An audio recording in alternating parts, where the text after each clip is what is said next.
How could 17 you missed do this to calls, me? I'm literally in the 17 hospital, desperate attempts and to you reach show her up with her husband lipstick on during your a neck. life-threatening emergency. Are you serious? But Marcus wasn't answering. He couldn't.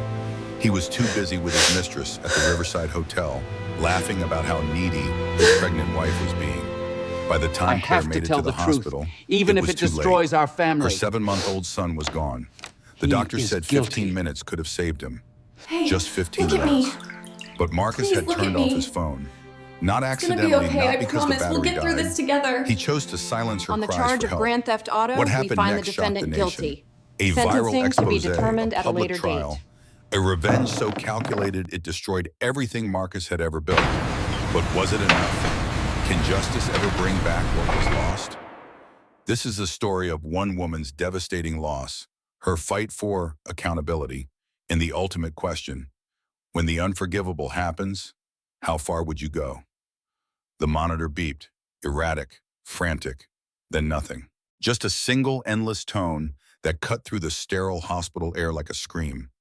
Claire Hartley stared at the ceiling tiles. White, stained, one had a watermark shaped like a bird. She counted the dots in the acoustic panels. Anything to avoid looking at the doctor, anything to avoid hearing what she already knew. Mrs. Hartley, Dr. Patricia Montgomery's voice was professional, clinical, the voice of someone who delivered bad news every week. I need you to listen to me. Claire didn't move. Her hands lay flat on the hospital bed. The sheets were rough, industrial. They smelled like bleach and something else, copper, blood, her blood.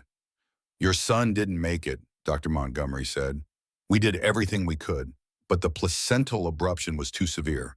He'd been without oxygen for too long by the time you arrived. The door burst open. Marcus stumbled in. His shirt was untucked, hair disheveled, and the smell, God, the smell. Expensive cologne mixed with something floral, something that wasn't Claire's perfume. Where were you? Claire's voice came out flat, empty. Where were you? Marcus's face was flushed. His eyes darted from Claire to the doctor to Rebecca, Claire's sister, who stood in the corner like a guard dog. Claire, I can explain, Marcus said. He was breathing hard, like he'd run up the stairs. My phone died. I was at the office working on the Henderson deal and… Bullshit! Rebecca stepped forward. Her scrubs were still on from her shift at the ER. She'd left work early to drive Claire here. I drove by your office at 10:30. Your car wasn't there. The building was dark. Marcus's mouth opened, closed, opened again. I stepped out to meet a client, he said. Last minute thing. I didn't think… You have lipstick on your neck. Claire turned her head to look at him, really look at him. That's not my shade. The pause stretched. 5 seconds. 10. The monitor's flat line filled the silence. Marcus's hand went to his neck, rubbed, came away with a smear of bright red. Not the nude color Claire wore, something bolder, younger. Mr. Hartley, Dr. Montgomery said. Her voice had gone cold, ice cold. Your wife called my emergency line at 9:47 p.m. She was experiencing severe cramping and spotting.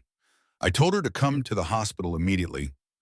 She said she was waiting for you to come home to drive her. Marcus looked at Claire. His eyes were wide now, understanding dawning. She called you how many times, Mrs. Hartley? Dr. Montgomery asked. 17, Claire whispered. I called 17 times. She waited until 10:32, the doctor continued. By then, she was hemorrhaging. We performed emergency surgery, but Mr. Hartley, placental abruption at 7 months is survivable if treated immediately. Every minute matters. Your wife waited 45 minutes for you, and you were unreachable. My phone died, Marcus said again, but his voice was weaker now, less certain. Mr. Hartley? Dr. Montgomery stood. Your son died 23 minutes ago, while you were unreachable. The monitor kept its endless tone, the sound of a life ending, the sound of everything Claire had ever wanted disappearing into that single flat note. She turned back to the ceiling, back to counting dots, 1, 2, 3, 4. Her hand moved to the ultrasound photo on the tray table beside her. The paper crinkled under her fingers. Dated January 19th, 2 weeks ago. The baby's profile, his tiny nose, the curve of his head where she'd imagined stroking his hair. She picked up the photo, held it with both hands. Her finger traced the outline of his face. Once, twice, three times, as if touching the image could bring him back. As if she could reach through the glossy paper and pull him into existence. The room sounds faded. Her breathing, shallow, rapid. The plastic edge of the photo cut into her thumb. She pressed harder. Needed to feel something. Anything besides this vast, hollow nothing inside her. Claire? Rebecca's voice was soft, closer now. Claire kept tracing the photo over and over, the same path, nose, forehead, chin, the baby who would never take a breath. Honey, put the photo down. If I put it down, he's really gone. The words came out barely audible, but in the quiet room, everyone heard them. Marcus took a step forward. Claire, Don't! Rebecca moved between them. Don't you dare! I need to talk to my wife. You lost that right when you turned off your phone. Marcus's face went white. I didn't turn. Rebecca pulled out her phone, held it up. You want to explain these texts? Found them on your phone. You left it on the bedside table when the nurse made you step out.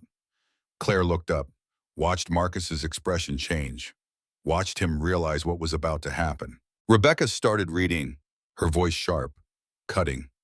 8:47 from someone named Amber. Room 412, can't wait. You replied, on my way, she's at her sister's for dinner. We have all night. The photo slipped from Claire's fingers, landed face down on her lap. 9:15 p.m., Amber again. Where are you? You said traffic. Be there in 10. Order champagne. Claire's hand moved to her stomach. Flat now, empty. The baby who'd been there yesterday was gone. Just like that. 9:52. Rebecca's voice cracked. Just slightly. That's when Claire started calling you. Amber texted, your phone's buzzing. Is that her? You said, yeah, probably asking when I'll be home. Amber asked if you were going to answer. You said, nah, tonight's about us. Marcus made a sound, half sob, half gasp. 10:15 p.m. You texted, she's blowing up my phone, LOL. Amber said, she's so needy.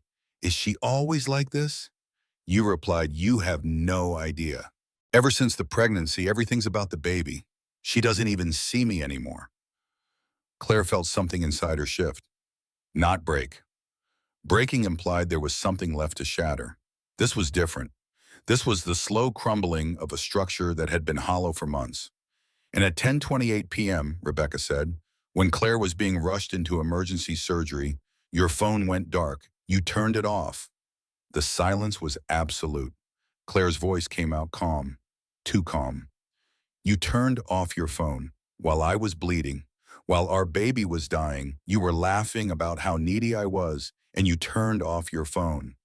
Marcus opened his mouth. No words came out. I need to explain something to you both, de Montgomery said. She pulled up a chair, sat down. Mrs. Hartley, the placental abruption occurred around 9:45 p.m., based on your symptoms when you called me. If you had arrived at the hospital by 10 p.m., we could have likely saved your son. The window was small, but it existed. Claire nodded. She understood. She'd waited. She'd made the reasonable decision to wait for her husband, and that reasonable decision had killed her baby. I was waiting for him, Claire said. I know, the doctor replied. I could have driven myself. You were in severe pain, bleeding, frightened. You made a rational choice to wait for your husband. My rational choice killed my baby. No. Rebecca's voice was fierce. Absolute. He killed your baby. Claire looked at Marcus. He was crying now, tears streaming down his face, mouth moving but no sound coming out. Get out, Claire said. Claire, please. Get out. I need to explain. There's nothing to explain. You were with another woman, in a hotel room, ignoring my calls, laughing about me, while our son died. What else is there? Marcus took a step toward the bed. Rebecca blocked him. You heard her, Rebecca said. Leave. This is between me and my wife. You don't have a wife anymore. You have a woman whose baby you killed. Now get out before I call security. Marcus looked at Claire, desperate, broken, waiting for her to say something, to give him a chance. Claire picked up the ultrasound photo, held it to her chest, turned her face to the wall. She heard his footsteps, heard the door open, close, then silence. I knew, Claire said to the wall. God help me. I've known for months. Rebecca came closer, sat on the edge of the bed, said nothing, just waited. 4 months ago, Claire continued. Her voice was distant, mechanical. He started working late, 4 nights a week, new cologne, started going to the gym at 6 a.m. He'd never worked out before in his life. Changed his phone password. Used to be our anniversary, June 14th. Then suddenly it needed a code I didn't know. She laughed, a hollow bitter sound. I told myself it was the Henderson project, big commercial development.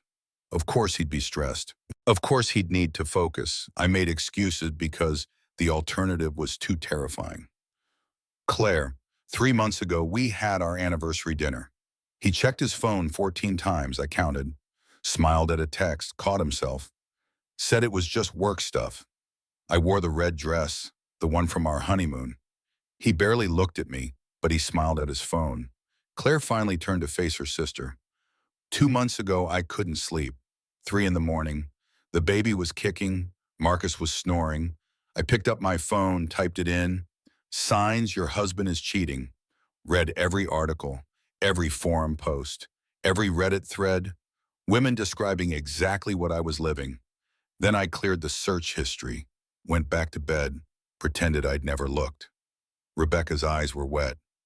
You talk in your sleep, Claire said to the empty doorway where Marcus had stood. Not every night, but enough. You said her name. Twice, Amber. Not there. I lay next to you in the dark and listened to you dream about another woman. She looked down at the photo in her hands. I knew I'm not crazy. I've never been crazy. Every instinct, every suspicion, every moment I thought I was being paranoid. I was right. I was right. The anger in her voice surprised even her. It cut through the numbness. Sharp, hot, real. Dr. Montgomery stood. I'm going to give you two some time, Mrs. Hartley. A nurse will be in shortly to remove your IV. You're free to go home whenever you're ready. Home. The word sounded foreign. After the doctor left, Claire walked to the window. Her legs felt weak, unsteady. Rebecca held her elbow, guided her. The window looked out over the parking lot, 5 floors down. Night was shifting to dawn. The city was waking up. A delivery truck pulled in. A taxi drove past. An ambulance arrived at the emergency entrance. Red lights flashing, silent from this height. The world kept spinning. People kept living their normal lives, getting coffee, going to work, kissing their children goodbye. Her world had ended, but theirs continued. Claire placed her palm flat against the cold glass. Her reflection looked back. Ghost, pale, hollow-eyed. A stranger. Below, a young couple exited the ER entrance. The woman was pregnant, very pregnant. The man held her elbow, guided her carefully to their car. Protective, present, there. Claire watched them laugh about something. Watched the man kiss the woman's forehead. Watched them drive away into the breaking dawn. Her other hand moved to her stomach. Flat, empty. The baby who'd been there yesterday was gone. There one moment, gone the next. Simple as that. Final as that. She didn't cry. Crying required feeling something. She felt nothing. Just this vast emptiness where her son had been, where her marriage had been, where her life had been. The glass was cold against her palm. She kept her hand there, feeling the temperature. The solidity. Something real. Something she could touch and know it existed. Come on, Rebecca said quietly. Let's get you cleaned up. The bathroom mirror was worse than the window. Fluorescent lights, hospital gown, hair matted with sweat, mascara in dark streaks down her face. She looked like a ghost. She felt like a ghost. The faucet was one of those automatic ones, sensor activated. Claire put her hands under the stream. Cold water, she splashed it on her face. Once, twice, 3 times, as if she could wash away the last 14 hours. As if cold water could erase the memory of sitting on the bathroom floor at home, bleeding, calling Marcus. 17 times, hearing it ring, ring, ring, straight to voicemail.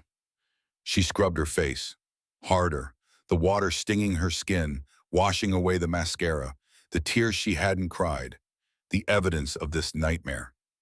Rebecca gently pulled her hands away from the faucet. Claire, stop. You're hurting yourself. Claire looked in the mirror, at her red, raw face, at her empty eyes. Good, she said. 12 hours later, Claire sat in Rebecca's guest room, still in the hospital gown. She hadn't changed, hadn't showered, just sat on the edge of the bed and stared at the wall.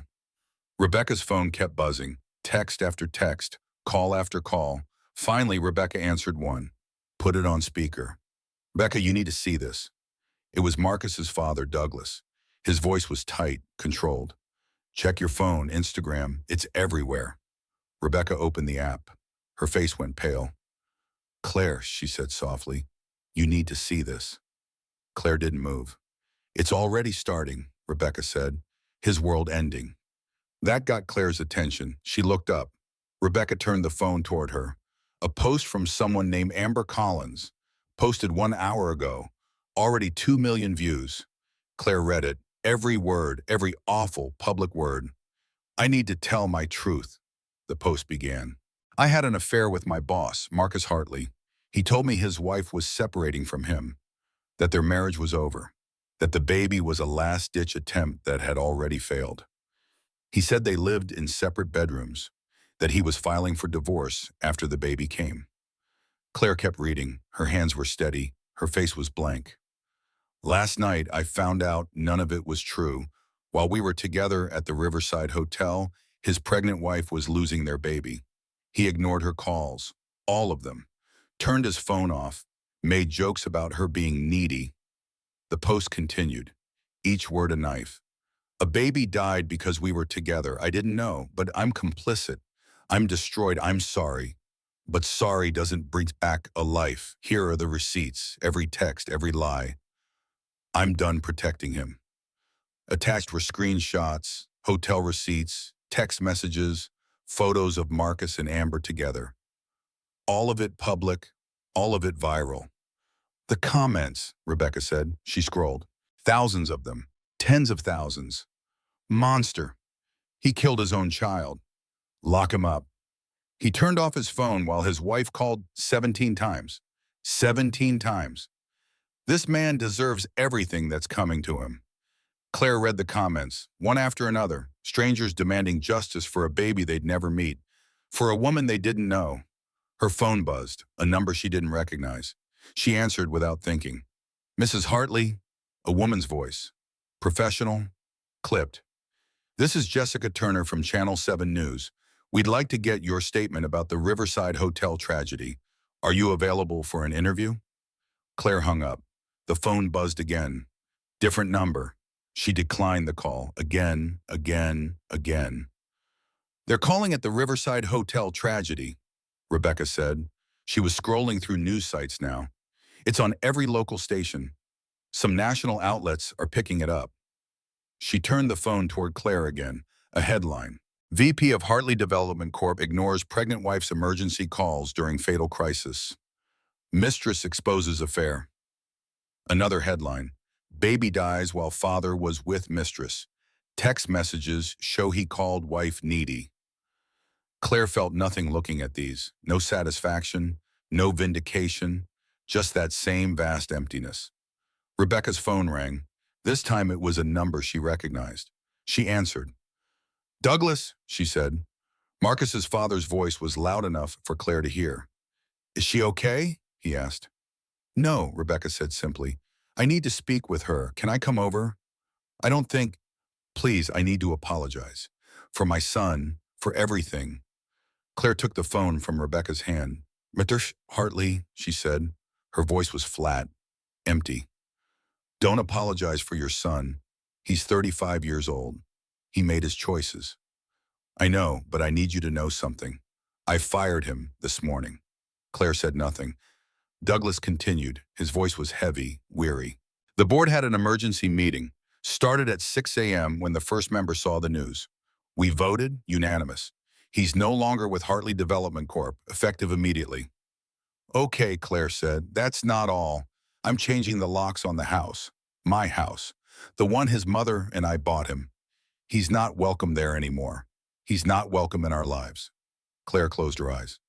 Mr. Hartley, I raised him better than this. I thought I did. I was wrong. My grandson is dead because my son couldn't answer his phone, because he was too busy committing adultery. I'm sorry. I'm so very sorry. The call ended. Claire handed the phone back to Rebecca, stood up, walked to the window. Outside, the morning was bright, sunny. People were walking their knees, jogging, living their normal Saturday lives. He lost his job, Claire said to the window. Good, Rebecca replied. His parents disowned him. Good. The whole world knows what he did. Good. Claire turned to face her sister. Then why don't I feel anything? Rebecca came over, wrapped her arms around Claire, held her tight. Because you're in shock, Rebecca said. Because your body is protecting you from feeling everything at once. Because if you let it all in right now, you'd shatter.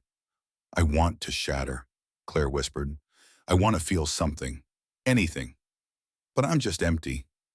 They stood there, sister holding sister, the sun streaming through the window, the world continuing outside while Claire's world remained frozen at 2:47 a.m. in a hospital room. A knock at the door made them both jump. Rebecca answered it, a delivery person with a massive bouquet. Roses, white roses. For Claire Hartley, the delivery person said. Rebecca took them, closed the door, read the card. They're from Marcus, she said. Her voice was flat. The card says, I'm so sorry. Please let me explain. I love you. Claire looked at the flowers. Beautiful, expensive, meaningless. Throw them away, she said. Rebecca didn't hesitate. She walked to the kitchen. Claire heard the trash bin open. Close, the roses in their empty apology disposed of like garbage. Because that's what they were. Garbage. Just like the marriage. Just like the promises. Just like the man who'd made them. Claire's phone buzzed again. This time, a text from a number she did recognize. Marcus, please, Claire, I need to see you. I need to explain. It's not what it looks like. I made a mistake. Just one mistake. Please. She read the text 3 times, felt the anger starting to burn through the numbness. One mistake. He'd called it one mistake. She typed back, her fingers moving fast, hard. You made a choice. Every night you went to her. Every call you ignored. Every lie you told. Those were choices. And last night you chose her over our son. That's not a mistake. That's murder. She hit send before she could stop herself. 3 dots appeared. He was typing. Then they disappeared. Appeared again. Disappeared. Finally, a response. I'm coming over. We need to talk about this face to face. Claire showed the text to Rebecca. Absolutely not, Rebecca said. You're not ready to see him, and he doesn't get to demand anything from you. I want to see him, Claire said. Her voice was stronger now, the anger sharpening it, giving it an edge. I want to look him in the eye and tell him exactly what he did. Claire, he killed our baby. He doesn't get to hide from that. He doesn't get to send flowers and think we're even. I want him to face me. Rebecca looked at her sister, saw the steel starting to form where the softness had been. Okay, Rebecca said, but I'm staying in the room, and if he says one thing that upsets you more than you already are, he's gone.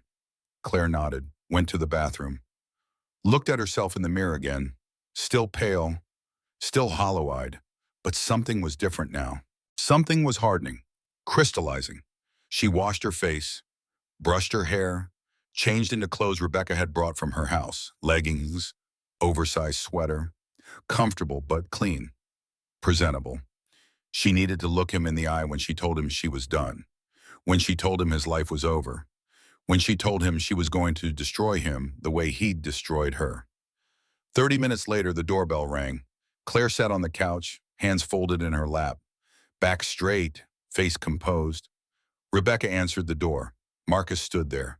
He looked terrible, eyes red, unshaven, wearing the same clothes from the hospital, the same clothes he'd been wearing in the hotel with Amber. Claire, you see, he said, his voice cracked. Oh God, Claire. He tried to move toward her. Rebecca blocked him. You can talk from there, Rebecca said. Marcus stopped, looked at Claire, really looked at her. I'm so sorry, he said. The words tumbled out, fast, desperate. I'm so sorry. I made a terrible mistake. I wasn't thinking. I was stupid. I was selfish. Stop, Claire said. Her voice was quiet, calm, deadly. Marcus stopped. Do you know what I was doing at 9:52 p.m. last night? Claire asked. Claire, answer me. Do you know what I was doing? Marcus shook his head. Tears were streaming down his face now. I was on the bathroom floor, Claire said, each word precise, sharp, bleeding, calling you, begging you to answer. I was scared. I was in pain, and I was alone. Do you know what you were doing at 9:52? Marcus opened his mouth. No words came out. You were telling Amber that tonight was about you and her, not about your needy wife. Do you remember that? Do you remember laughing? I didn't know you were in trouble. You turned off your phone. Claire's voice rose, just slightly. At 10:28 p.m., I was being rushed into emergency surgery, and you turned off your phone. You chose to turn it off. You knew I was calling. You knew I needed you. And you chose her. Marcus sank to his knees, actually collapsed onto the floor. I would give anything to go back, he sobbed. Anything. I'd change everything. I'd answer the phone. I'd come home. But you can't go back. And here's what happens now. Claire stood, walked to where Marcus knelt on the floor, looked down at him. You don't get to apologize. You don't get to cry. You don't get to beg for forgiveness. You killed our son. Do you understand that? You killed our son. It was an accident. No, an accident is a car crash. A mistake is forgetting an anniversary. What you did was make a choice. Every night you went to her for 6 months. Every call you ignored. Every lie you told. Those were choices. And last night you made the final choice. Her life over our son's life. That wasn't an accident. That was a decision. Marcus's phone buzzed. He ignored it. It buzzed again and again. He finally looked at it. His face went even paler. It's my dad, he said quietly. Answer it, Claire said. Marcus put the phone on speaker with shaking hands. Dad, I'm with Claire right now. I'll call you.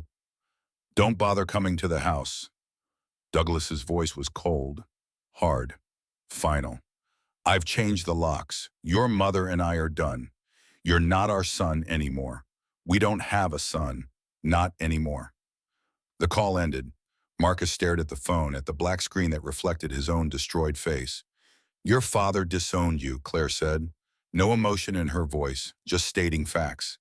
He can't. Marcus looked up at her. That's my house. The house your parents bought you. The job your father gave you. The life you had because of your family name. All gone in 12 hours. Claire walked back to the couch, sat down, picked up her phone. I called a lawyer this morning, she said. Rebecca Stern, best divorce attorney in the state. She's drawing up papers as we speak. Claire, please. That's not all. I also called the district attorney's office. They're investigating whether criminal charges can be filed. Negligent homicide, involuntary manslaughter, criminally contributing to the death of a fetus. Marcus's face went white, actually white. You can't watch me. You took everything from me. My baby, my marriage, my trust, my ability to ever believe another person again. So now I'm going to take everything from you. Your career, your reputation, your freedom. Everything. Claire, I'm begging you. Get out, Claire said. She didn't yell, didn't scream, just said it, simple, final. Get out and don't come back. All communication goes through lawyers now. You don't call me, you don't text me, you don't send flowers. You're nothing to me, less than nothing. You're the man who killed my baby. That's all you are. That's all you'll ever be. Marcus tried to stand, stumbled, caught himself, looked at Claire one more time. She met his eyes, held his gaze. Let him see the absolute emptiness where love used to be. He left without another word. After the door closed, Claire sat there, perfectly still, barely breathing. "You did good," Rebecca said softly. "I didn't feel anything," Claire replied. "I thought I'd feel something. Anger, satisfaction, something. But I'm still just empty." Her phone buzzed, an unknown number calling. She answered. "Mrs. Hartley, this is Amber Collins." Claire's hand tightened on the phone. "I need to talk to you," Amber continued. Her voice was young, scared. "Please, I need to explain. I didn't know. I swear I didn't know." Claire hung up, blocked the number, deleted it. She didn't need explanations. She didn't need apologies. She needed her baby back. And since that was impossible, she needed everyone who took him from her to suffer. Every single one. By evening, the story had gone national. Claire sat in Rebecca's living room and watched herself become a tragedy, a headline, a trending topic. Hashtag Marcus Hartley, the news anchor said. 20 million views in 18 hours. The VP of Hartley Development Corporation, who allegedly ignored his pregnant wife's emergency calls while with his mistress. The wife lost their baby. Sources say the company has terminated his employment. They showed his photo, professional headshot, smiling, confident, the man she'd married 7 years ago. Then they showed Amber's Instagram post, blurred out the profanity in the comments. There was a lot to blur. Public reaction has been swift and severe, the anchor continued.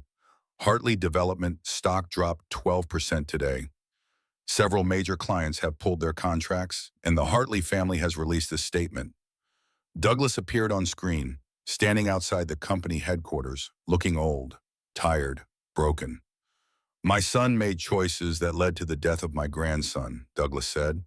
His voice was steady but strained. "He is no longer affiliated with Hartley Development Corporation.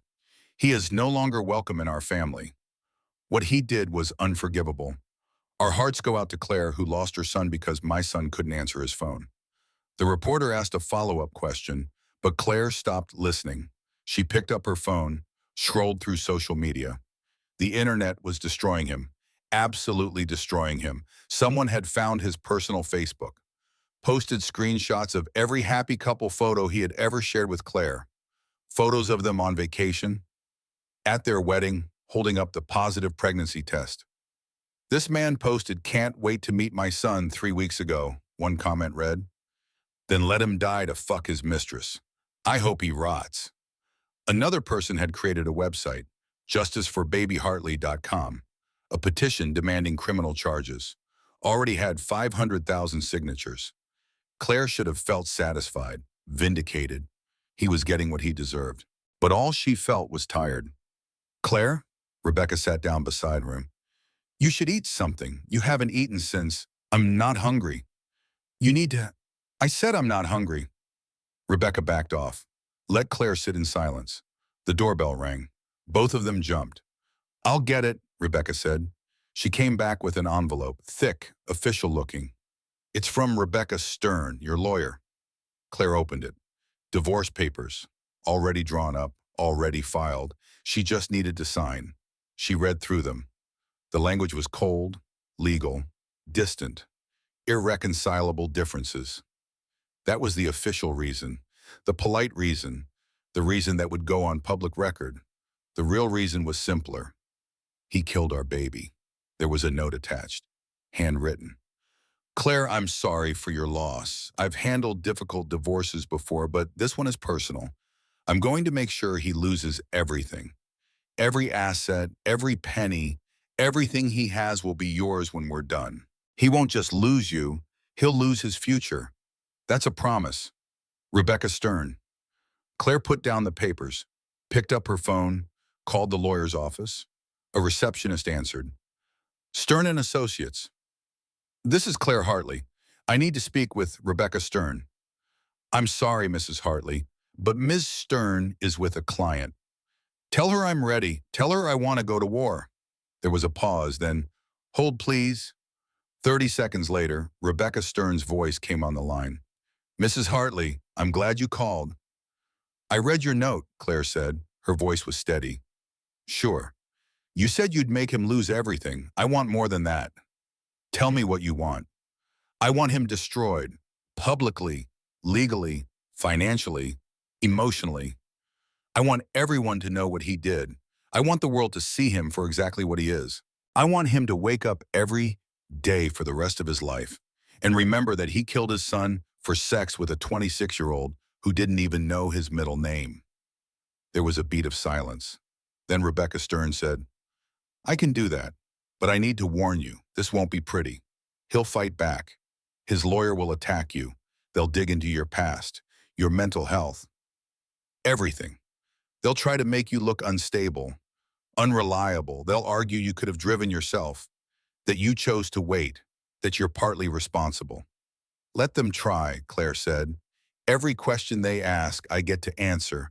Every attack they make, I get to respond. And when I do, everyone will see the truth. I called him 17 times. He laughed about it. Then he turned off his phone. Those are facts, not opinions. Facts. Okay, the lawyer said. Then let's destroy him. Claire hung up, felt the first spark of something that where wasn't numbness. Not quite, but close. Purpose. That's what it was. She had a purpose now. She couldn't bring back her son, but she could make sure Marcus paid for killing him. That night, Claire lay in Rebecca's guest bed and stared at the ceiling. 3 in the morning. The world outside was dark and quiet. Her mind wouldn't stop. Memories kept flooding in. Unwanted. Unavoidable. Their wedding day, June 14th, 7 years ago. He'd cried when she walked down the aisle. Actually, they cried, tears streaming down his face. He'd said, "You're the most beautiful thing I've ever seen." She'd believed him. The night they bought the house, 5 years ago, they couldn't wait for the movers, made love in every empty room. Christening it, he'd called it, making it theirs. It had felt like a beginning, like their real life was finally starting. The pregnancy test, 11 months ago, 2 pink lines. She'd shown him at breakfast. He'd lifted her off her feet, spun her around, said, "We're having a baby. We're going to be parents." His eyes had been wet. Happy tears, real tears. Or had they been? Had anything been real? 3 weeks ago, he'd felt the baby kick for the first time. Put his hand on her stomach. Waited. The baby kicked again. Hard. Right where Marcus's palm was. "That's my boy," Marcus had said. His voice soft. Awed. "That's my strong boy." Claire had looked at his face. Seen something she thought was love. Was wonder. Was commitment to the tiny life growing inside her. But 2 days later, he'd been texting Amber, planning their next meeting, complaining about how needy Claire was. When had it changed? When had she stopped being Claire and become just the pregnant wife? The obligation? The woman he was stuck with until the baby came? Was it gradual, or was there a specific moment? She remembered something from a month ago. She'd been working on her laptop, designing the nursery on her architecture software. Marcus had come home from work. She'd been excited to show him. "Look," she'd said, "I finished the plans. What do you think?" He'd glanced at the screen for maybe 3 seconds. "Looks good," he'd said, then picked up his phone, started scrolling. "But don't you want to see the bus? I'm sure whatever you choose will be fine. You're the designer." He'd walked away, disappeared into his office, closed the door. She'd sat there looking at the screen. At the nursery, she'd spent 3 days designing, and she'd known. Right then, she'd known. But she'd ignored it, pushed it down, made excuses. He's stressed. The Henderson project is big. He's just tired. He'll be more present when the baby comes. It'll be different then. All lies, all denial, all desperate hope that if she just didn't look directly at the problem, it would go away. Claire got out of bed, walked to the window. The street was empty. A single streetlight flickered. On, off, on, off. She'd sat in her car like that 2 weeks ago, couldn't remember where she'd been. Dinner somewhere. Her mother, maybe. She'd pulled into the driveway and just sat there. Engine off, keys in her lap, looking at her house. The windows glowing warm. Marcus inside, probably on his phone. Probably texting Amber. The neighbor's motion light kept clicking on, off, sensing her presence. reacting to her stillness. She'd sat there 43 minutes. She'd checked Layden. 43 minutes of sitting in her car, unable to go inside, unable to face another evening of being invisible. Finally, she'd forced herself out, walked to the door, gone inside. Marcus had been on the couch. Phone in hand, he hadn't even looked up. "You're late," he'd said. Not, "How was dinner?" Not, "I missed you." Just an observation, an accusation.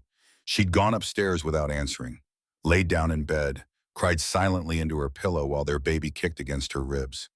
The memory made her chest tight, made her breath come faster. She'd known. For months she'd known. And she'd stayed. She'd chosen to believe his lies because leaving felt impossible, because starting over felt harder than enduring, and now her baby was dead. "It's not your fault," she whispered to her reflection in the window. "You didn't kill him. Marcus did." But the guilt was there anyway, heavy, suffocating. What if she had confronted him? What if she had left when she first suspected? What if she had driven herself to the hospital? What if, what if, what if? The questions would eat her alive if she let them. She went back to bed, pulled the covers up, tried to sleep. But every time she closed her eyes, she saw the ultrasound, the baby's face, the life that would never be lived. She grabbed her phone. 3:47 a.m. She opened Google, typed before she could stop herself. "How long does grief last after losing a baby?" The results were instant. Articles, forums, support groups. She clicked on one, read the first paragraph. Grief has no timeline. Some parents feel better after months. Others struggle for years. Many find that the grief never truly goes away. It just becomes something they learn to carry. She closed the browser, deleted the search history. Old habit. Then she remembered. She didn't have to hide her searches anymore. Marcus wasn't here to find them, to question them, to make her feel crazy for suspecting the truth. She was alone now, completely alone. And somehow that felt safer than being married. Day 3. 72 hours since Claire's world ended. She sat in Rebecca Stern's office. The lawyer was reviewing documents, making notes, building a case. "He hired Nathan Cross," Rebecca Stern said. She looked up, met Claire's eyes. "You know who that is?" Claire shook her head. "Aggressive divorce attorney, known for scorched earth tactics. He plays dirty, very dirty." "Good," Claire said. Rebecca Stern raised an eyebrow. "If he plays dirty, that means Marcus is scared," Claire continued. "And if he's scared, he knows he's going to lose." "Maybe, but I need to prepare you. Cross isn't going to attack Marcus. He's going to attack you." "What do you mean?" "He's going to argue that you share responsibility for what happened, that you waited 45 minutes before going to the hospital, that you could have driven yourself, that you made choices that contributed to your son's death." Claire felt her stomach drop.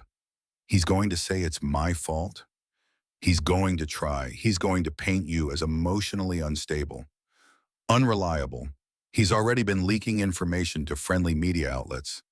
Anonymous sources saying you've seen 3 therapists in 2 years, that you quit a major project 6 months ago, that you were obsessed with getting pregnant." Claire's hands clenched into fists. "Those things are true," she said quietly. "I did see therapists. I have anxiety. I did quit a project. Because I was pregnant and Marcus said he wanted me to focus on the baby." "I know," Rebecca Stern said, "and we'll use that. We'll show that you were trying to be a good wife, a good mother, that you trusted your husband. That's not a weakness. That's not instability. That's being human." She pulled out a legal document, pushed it across the desk.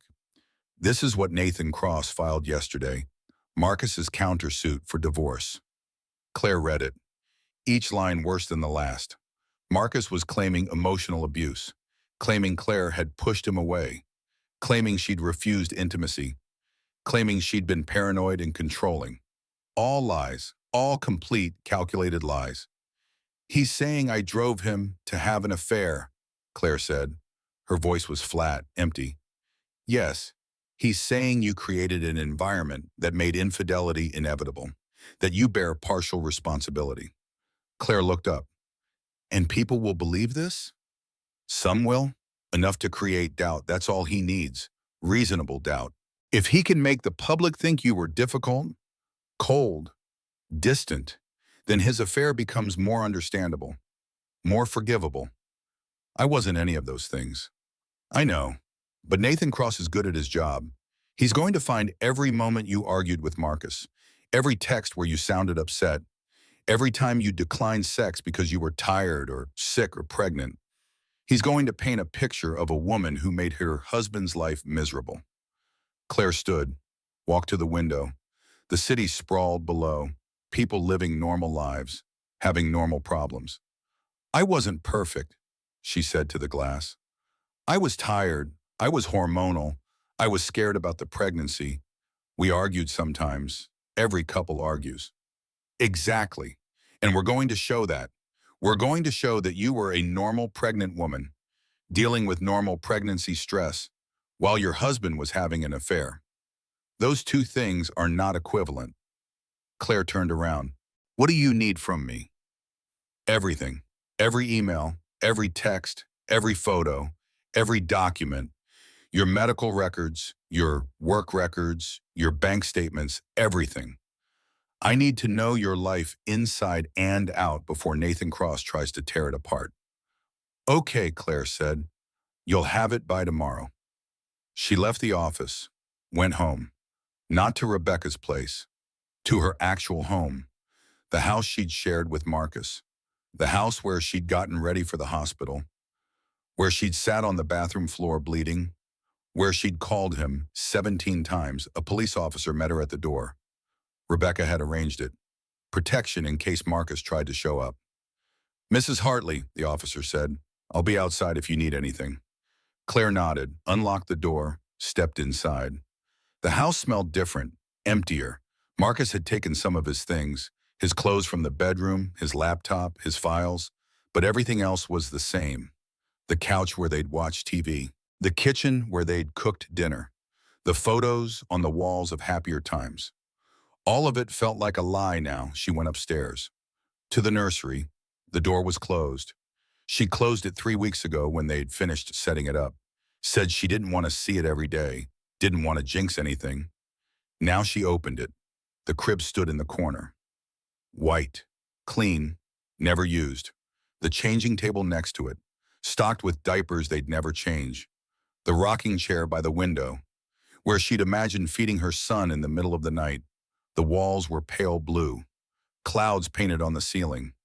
Marcus had done that, spent an entire weekend with stencils and paint. She'd thought it was sweet, thoughtful, a sign he was committed. Or maybe he'd just been guilty, trying to compensate for the affair he was hiding. Claire sat in the rocking chair. It creaked softly as it moved, back and forth, back and forth. She'd imagined this moment so many times. Sitting here with her baby, rocking him to sleep, singing softly, breathing in that newborn smell. Instead, she sat alone, rocking herself, no baby, no husband, no future. The grief hit her then, really hit her, for the first time since the hospital. She bent forward, wrapped her arms around herself, and sobbed. Great, heaving sobs that shook her entire body, the kind of crying that made it hard to breathe, the kind that left her gasping for air between waves. She cried for her son, for the life he'd never live, for the first day of school that would never happen. The graduation, the wedding, the grandchildren she'd never meet. She cried for herself, for the woman she'd been 3 days ago. Naive, trusting, believing her husband loved her. She cried for the future she'd planned, the family she'd wanted, the happy ending she'd thought was guaranteed. All of it gone, all of it destroyed, by 17 unanswered phone calls. She didn't know how long she sat there. Minutes, hours. Time felt meaningless. Finally, the tears stopped. Not because she felt better, just because her body had nothing left to give. She stood, looked around the nursery one more time, then she walked out, closed the door, locked it. She wouldn't come back here.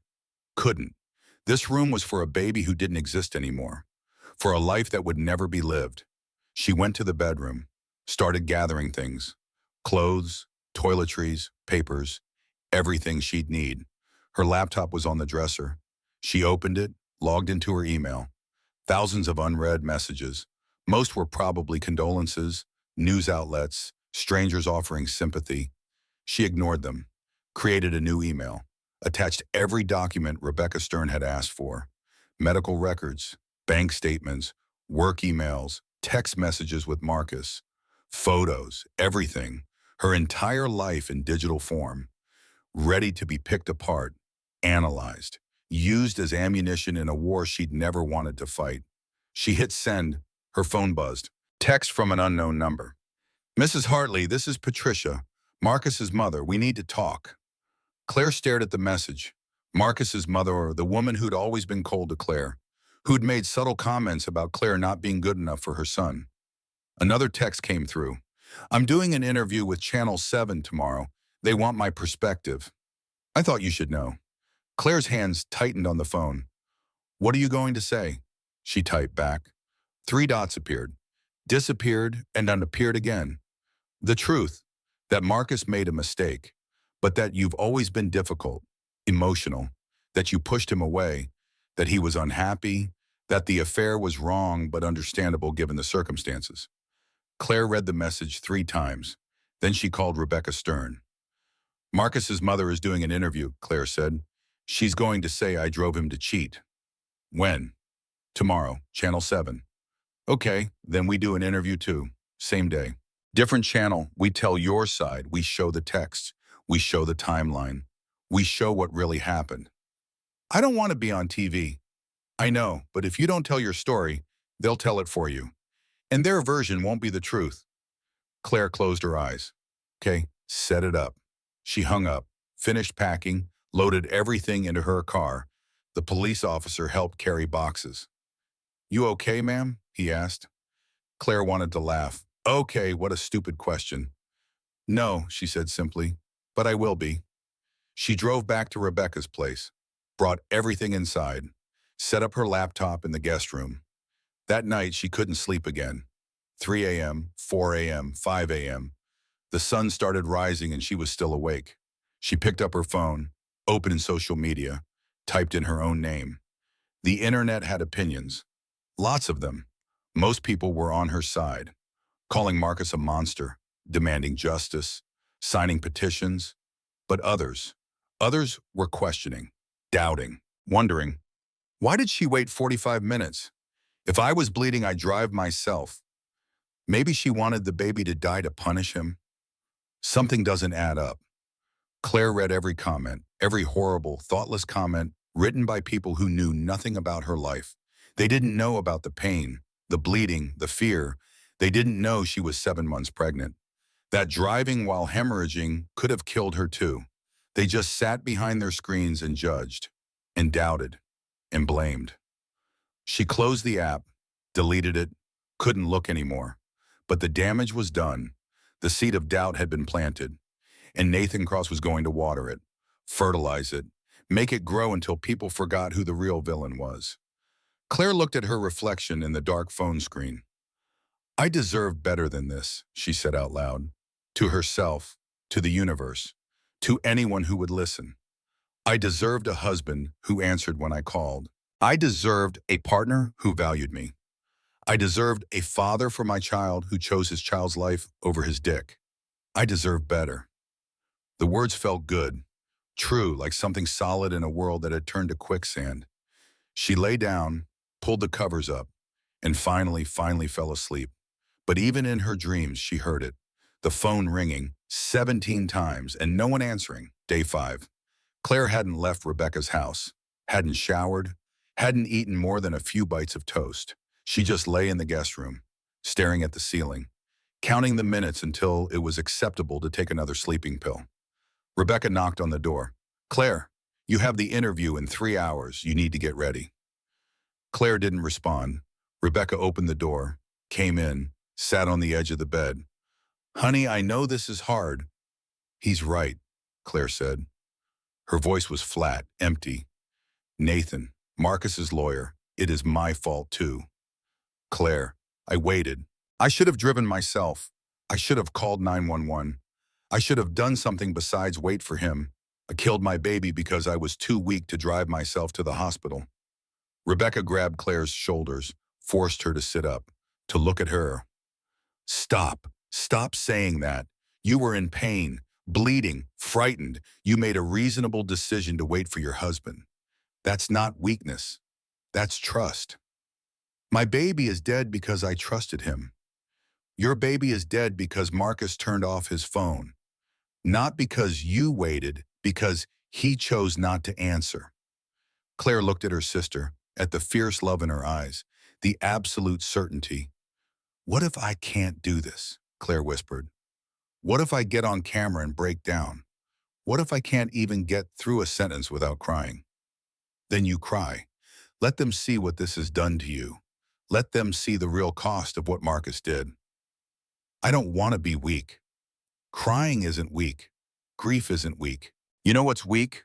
Running away, hiding, sending flowers and thinking that makes up for murder. Marcus is weak. You're still fighting. That's strength. Claire nodded slowly. Okay. Okay, I'll do it. She got up, showered for the first time in 2 days. The water felt strange. Too hot. Too cold. She couldn't get it right. She washed her hair, scrubbed her skin, tried to wash away the feeling of being dirty, guilty, responsible. It didn't work. She got dressed. Black pants, white blouse. Simple. Professional. Rebecca did her makeup, covered the dark circles under her eyes, the hollows in her cheeks, made her look almost human again. The interview was at a studio downtown. They arrived early. A production assistant brought them to a green room. Mrs. Hartley, thank you for doing this, the producer said. I know this must be difficult. Claire nodded, didn't trust her voice. The interviewer is Amanda Clark. She'll be gentle. We're not trying to ambush you. We just want to hear your side. Okay, Claire managed. They waited. 10 minutes. 20. Claire's hands wouldn't stop shaking. Finally, they were called to the set. Bright lights. Cameras. Amanda Clark sat in one chair, gestured for Claire to sit in the other. We're going to roll in 30 seconds, someone said. Mrs. Hartley, just look at Amanda, not at the cameras. Have a conversation with her. Forget everything else. Claire nodded. The countdown started. 3, 2, 1. I'm here with Claire Hartley, Amanda said to the camera. Claire, thank you for being willing to speak with us during this incredibly difficult time. Thank you for having me, Claire said. Her voice sounded strange to her own ears. Too high, too thin. Let's start with the night of February 1st. Can you walk me through what happened? Claire took a breath. I started having cramps around 8 p.m., sharp ones, and some bleeding. I called my doctor. She told me to come to the hospital right away. But you didn't go right away. No, I was waiting for my husband to come home. Marcus, I didn't want to drive myself. I was scared, in pain. I wanted him with me. So you called him? Yes, I called at 9:47 p.m. He didn't answer. I called again and again. 17 times, every call went to voicemail. What were you thinking during that time? Claire's eyes filled. She blinked hard. I was thinking he'd be home any minute, that his phone had died, that he was in a meeting. I was making excuses. I always made excuses for him. Did you consider driving yourself? Yes, but I was bleeding heavily by then. I was dizzy, scared. I called my sister instead. She drove me, but by the time we got there, it was too late. The doctor said if you'd arrived by 10 p.m., your son would have likely survived. Claire nodded, couldn't speak. But you didn't arrive until after 11? No, because you were waiting for Marcus. Yes. Where was he? At the Riverside Hotel with his mistress. Her name is Amber Collins. She was 26. She worked for him. He'd been having an affair with her for 6 months. And he ignored your calls. All of them. Then at 10:28 p.m., he turned his phone off. Amanda let that sit, let the silence stretch. He knew you were calling, she finally said. Yes, his mistress texted him about it. She said, your phone's buzzing. Is that her? He said yes. She asked if he was going to answer. He said no. He called me needy. He said I didn't see him anymore. He said tonight was about them. While you were losing your baby. While our son was dying, yes. What did you feel when you found out? Claire looked directly at the camera, forgot Amanda's advice, looked at the lens, at the millions of people who would watch this. I felt like I'd been shot, she said. I felt like my entire life was a lie. I felt like the person I'd loved, the person I'd trusted, the person I'd built a life with. That person never existed. He was just a man who was good at pretending. And when pretending became inconvenient, he chose the easier option. Do you blame him for your son's death? Yes, completely. If he'd answered his phone, if he'd come home, if he'd been the husband he promised to be, our son would be alive. That's not my opinion. That's what the doctor said. We had a window, a small one, but we had it. Marcus took that window away. His mother gave an interview earlier today. She said you were difficult, that you pushed him away, that the affair was understandable given how you treated him. Claire felt anger flare. Hot, sharp, good. His mother has never liked me, Claire said. She made that clear from day one. I wasn't good enough, wasn't rich enough, wasn't connected enough. And now she's trying to rewrite history to make her son's choices my fault. But here's the truth. I loved Marcus. I was faithful. I was present. I did everything right. And he still chose to lie, to cheat, to turn off his phone when I needed him most. That's not on me. That's on him. What do you want people to know? Claire looked at the camera again. I want them to know that affairs don't happen in a vacuum. They're not mistakes. They're choices. Marcus chose to pursue Amber, chose to lie to me, chose to text her while I was sitting across from him at dinner, chose to turn off his phone. Every single step was a choice. And the last choice he made, the choice to turn off that phone at 10:28 p.m. on February 1st, that choice killed our son. The interview continued for another 20 minutes. More questions, more tears, more truth. When it was over, Claire felt hollowed out, empty, like she'd given everything and had nothing left. Rebecca drove her home, back to the guest room, back to the bed where Claire had spent the last 5 days. You did so well, Rebecca said. You were strong, honest, perfect. Claire didn't feel perfect. She felt broken. That night, Claire's interview aired, side by side with Patricia's. The contrast was stark. Patricia looked polished, put together, defending her son with the calm certainty of someone who'd never faced real consequences. Claire looked destroyed, raw, real. The internet had opinions. Of course they did. But this time the tide shifted. Seeing Claire, hearing her voice crack, watching her fight to stay composed, it changed things. I believe her. You can see the pain in her eyes. Patricia Hartley is delusional if she thinks her son is the victim here. That man killed his baby. Period. The comments kept coming. Supportive, angry on her behalf, demanding justice. Claire read a few, then closed her phone. She didn't need their support, didn't need their anger. She needed her son back. And since that was impossible, she needed Marcus to suffer. And he was. Oh, he was. Rebecca showed her an article the next morning. Marcus Hartley spotted a cheap motel. Former VP now working construction. There was a photo. Marcus in work boots and a hard hat. Looking tired, aged, broken. Good, Claire thought. Good. But it wasn't enough. It would never be enough. Day 6, 3 a.m. Claire woke up. Not from a nightmare, from nothing. Just suddenly awake. Fully alert. Her heart racing, she got out of bed, went to the bathroom, looked at herself in the mirror. She looked like a ghost. Pale, hollow-eyed, disappearing. She opened the medicine cabinet. Rebecca's pill bottle stared back at her. Ambien, 30 pills, for sleep. Claire took the bottle down, held it in her hand. The pills rattled inside, small, white, easy to swallow. She'd Googled it 3 days ago, how many it took, what it felt like, whether it hurt. The answers were clinical, detached. Overdose can cause respiratory depression, loss of consciousness, coma, death.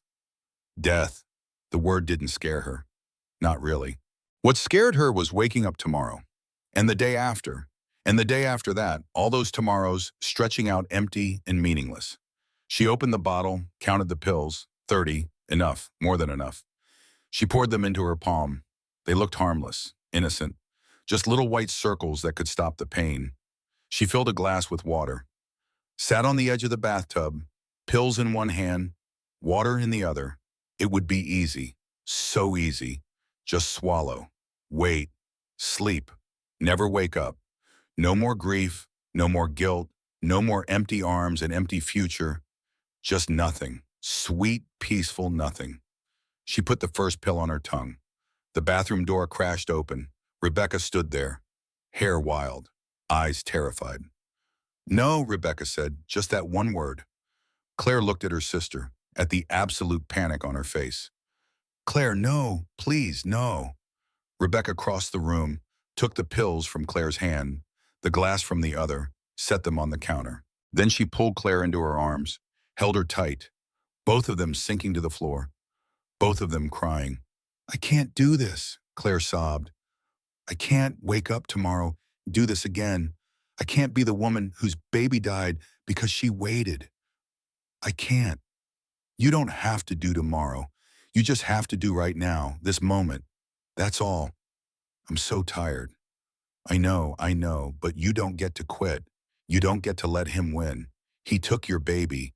You don't give him your life too. They sat there on the bathroom floor, water from the bathtub running, pills scattered, two sisters holding each other while the world fell apart. One breath, Rebecca said. That's all you have to do. Just breathe. Claire breathed. In, out, in, out. Good. Now another. In, out. You're alive. Right now in this moment, you're alive. That's enough. That's everything. They stayed there until dawn broke, until the worst moment passed, until Claire could stand again, walk again, exist again. Rebecca made her get dressed, drove her to the hospital, to the psychiatric emergency room. Voluntary admission, Rebecca told the intake nurse. She tried to take her own life tonight. The words felt surreal, like they were talking about someone else, some other Claire who'd sat on a bathroom floor with pills in her hand. But it was her. It was all her. They put her in a room, a doctor came, asked questions, so many questions. Do you want to hurt yourself? Claire wanted to lie, to say no, to go home, but she said, Goshen, yes. Have you made plans? Yes, and now tell me about the plans. Pills, I counted them, I know how many. I know that Rebecca would find me in the morning before it was too late to save me. So I was going to wait until she was at work. I had it all planned. The doctor wrote notes, nodded, looked at her with kind eyes. I need to keep you for 72 hours. Voluntary admission. You need help, Claire. Professional help. So what about the divorce? The media, if they find out I was in a psych ward, if you're dead, in nodding. Well, if you're dead, there are no divorce proceedings. Stay here, let us help you. Claire looked at Rebecca, at her sister's exhausted, terrified face. Okay, Claire said, I'll stay. They admitted her to St. Francis Psychiatric Care Center. A quiet floor, soft colors, no sharp objects, no shoelaces, no belts, nothing she could use to hurt herself. The room was small, bed, chair, window with a view of the parking lot, bars on the window, just in case. A nurse came in, brought her pills. These will help you sleep. Claire swallowed them, lay down, stared at the ceiling. This was rock bottom. This was the lowest point, the place where either you started climbing back up or you stopped existing. She didn't know which one she'd choose. Not yet. But for now, for this moment, she was still breathing. And maybe that was enough. St. Francis Psychiatric Care Center, day 1. Claire lay in the narrow bed. White sheets, white walls, white ceiling, everything bleached of color, of life, of meaning. A woman came in, mid-40s, kind face, ID badge that said Dr. Sarah Klein, psychiatrist. Claire, I'm Dr. Klein. I'm going to be working with you during your stay here. Claire nodded, didn't speak. I need to ask you some questions, and I need you to answer honestly. Can you do that? Another nod. Do you currently want to hurt yourself? Pause, then, no. But you did, last night. Yes. What changed? My sister stopped me. If your sister hadn't stopped you, Would you have gone through with it? Claire looked at Dr. Klein, at her calm, professional face, the face of someone who'd heard every terrible thing a human could say. Yes, Claire said, I would have. Dr. Klein wrote something down. Why did you want to die? Because living hurts too much. Tell me about the hurt. Claire closed her eyes. My baby died. My husband was cheating. It's my fault. I waited. I should have driven myself. I should have done something. Anything. But I waited. And now he's dead. And I have to wake up every day knowing I killed him. You didn't kill him. I did. The doctor said if I'd gotten there by 10 p.m., he would have lived. I didn't get there until after 11. I waited. That's on me. You were waiting for your husband then, who was with his mistress, who turned off his phone, so yes, I waited for a man who didn't care if I lived or died. That makes me stupid, weak, responsible. Der Klein leaned forward. Claire, you're in pain. You're bleeding. You're frightened. You call the person you're supposed to trust most in the world, and he doesn't answer. That's not your fault. That's his. I could have driven myself. You were hemorrhaging. You could have passed out, crashed, died. Both of you could have died. Better that than this. The words hung in the air. Heavy. True.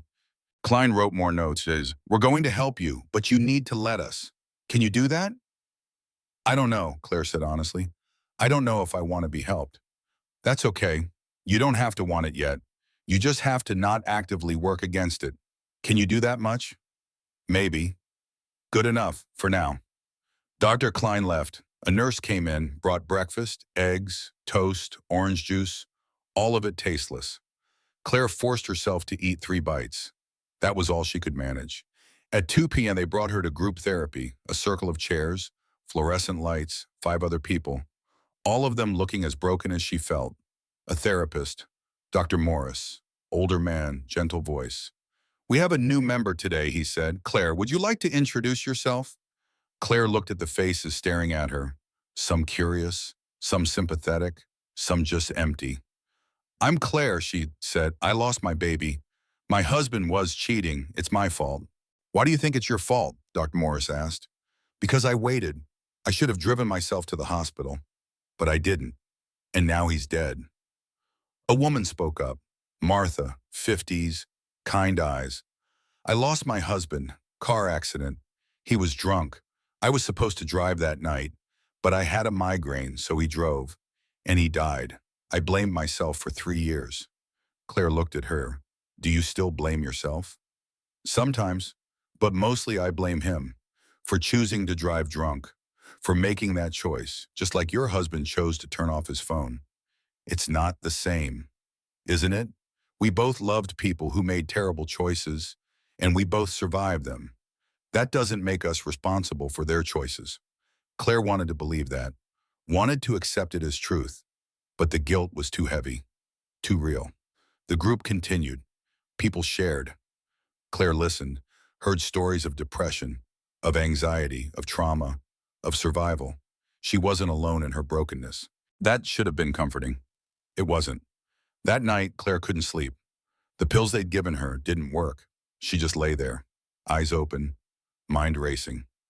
Around 2 a.m., a nurse found her. You okay, hun? Can't sleep. Want to come to the activity room? Sometimes that helps. Claire followed her. A small room, puzzles, books, art supplies, a TV playing old sitcoms with the sound off. The nurse brought out a puzzle, 1,000 pieces, a lighthouse by the ocean. Start with the edges, the nurse said. That's what I always do. Claire sat down, started sorting pieces, edge pieces, corner pieces, straight sides, curved sides. It was mindless, mechanical. Her hands moved while her brain shut off. She worked on the puzzle for 3 hours. The nurse sat nearby, watchful, making sure Claire didn't try anything. By 5 a.m., Claire had finished the border, the edges of a picture she couldn't see yet, the frame for something incomplete, kind of like her life. Day 2, more therapy, more pills, more existing. Dr. Klein came back. How are you feeling? Empty.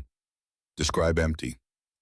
I used to feel things, happiness, sadness, anger, love. Now I feel nothing. Just this vast hollow space where emotions used to be. That's dissociation, your brain protecting you from a feeling too much too fast. When does it stop? When you're ready to feel again. What if I'm never ready? Then we work on that. Claire looked at the doctor. Do you think I'm responsible for my baby's death? No, I think you're a woman who trusted her husband, who made a reasonable decision based on the information you had, who couldn't have known he'd turn off his phone. But, but nothing. You didn't kill your baby. Marcus did. And the sooner you accept that, the sooner you can start healing. I don't want to heal. I want to stay angry. Why? Because anger is better than emptiness. Dr. Klein nodded. Okay, then let's work with the anger. Where does it go? Who is it aimed at? Marcus, his mistress, his mother, everyone who's trying to make this my fault. Good. What else? Myself for being stupid, for trusting him, for not seeing what was right in front of me. That's the piece we need to work on. The self-blame, because that's the poison. That's what's keeping you stuck. Day 3, morning. Claire was in the activity room again. Working on the puzzle, the lighthouse was taking shape. Slowly, piece by piece, a TV was on in the corner. News. Someone turned up the volume. In the ongoing Marcus Hartley scandal, sources say Hartley appeared on Good Morning Denver today. Let's go to that clip. Claire looked up, saw Marcus on the screen. He looked terrible. Thin, haggard, like he hadn't slept in days. I'm deeply sorry, Marcus said to the camera. His voice was shaking. I made a terrible mistake. I'm getting help. I'm working on myself. I just want people to know that I loved my son. I love my wife. And I'd give anything to go back and change what happened. The interviewer nodded sympathetically. You've faced intense backlash. Death threats, your family has disowned you. How are you coping? I'm taking it one day at a time. I know I have a long road ahead, but I'm committed to being better, to learning from this. Claire stared at the screen, at his tears, his remorse, his performance, and something inside her snapped. Not broke, not shattered, snapped, like a rubber band pulled too tight. Rage, pure, hot, clarifying rage. He was on TV, crying, playing victim, getting sympathy, while she was in a psychiatric hospital, while she'd almost killed herself, while their baby was dead. No, no, absolutely not. She stood up, walked to Dr. Morris, who was supervising the activity room. I need to see Dr. Klein, right now. Is everything okay? No, but I know what I need to do. They brought Dr. Klein to her room. Claire was pacing, energy coursing through her. The first real emotion she'd felt in days. I saw him, Claire said, on TV, Marcus, crying, apologizing, playing the reformed sinner. How did that make you feel? Angry, furious. He doesn't get to cry on television while I'm in here. He doesn't get to play victim while I'm planning my suicide. He doesn't get to be the sympathetic reformed cheater while I'm the crazy grieving wife. Klein nodded, listening. I'm done being Claire continued. Her voice was getting stronger, clearer. I'm done being broken. I'm done letting him take everything. He took my baby. He took my marriage. He took my sanity. He doesn't get my life. I'm not giving him that. What are you going to do? Claire stopped pacing, looked Dr. Klein straight in the eye. I'm going to destroy him, legally, publicly, completely. And then I'm going to live. I'm going to live a long, successful, happy life. And he's going to watch, and he's going to know he lost the best thing he ever had. Klein smiled, the first smile Claire had seen from her. Good, Ma, the doctor said. Now you're fighting. Day 4, Claire attended every session, took her pills, ate her meals, participated in group. A woman in group therapy asked her, so what are you going to do? I'm going to live, Claire said. Not because life is good, but because dying would let him win, and I refuse to give him that. Day 5, Dirk Klein came to Claire's room. I think you are ready to leave, she said, but only if you promise me you'll continue outpatient therapy twice a week, and you'll take your medications, and you'll call the crisis line if you feel suicidal again. I promise. I mean it, Claire. This isn't over. The grief, the trauma, the pain, it's all still there. But now you have tools, you have support, you have a reason to keep fighting. I do, Claire said. I need to make sure Marcus pays for what he did. Dr. Klein's expression shifted, concerned. Revenge isn't the same as healing, she said carefully. I know, but right now, revenge is what's keeping me alive. So I'll take it. Rebecca picked her up, drove her back to the house, the guest room, the bed where she'd spent 5 days before the hospital. How do you feel? Rebecca asked. Functional. That's a start. I need to see Rebecca Stern, my lawyer, today. Are you sure you're ready? I'm ready. Let's go to war. They went to the lawyer's office. Rebecca Stern greeted them. Claire, you look different. I feel different. What's happening with the case? Nathan Cross has been filing motion after motion. He's trying to delay, trying to wear you down. That's not going to work. What's our ammunition? Rebecca Stern looked impressed. Well, the texts are damning. The timeline is clear. His own father gave a deposition saying Marcus told him about the affair 3 months ago and promised to end it. He lied to everyone. What about Amber, the mistress? She's been quiet, laying low. Find her, subpoena her, put her on the stand. Make her tell the truth under oath. About every lie Marcus told her, every promise, everything.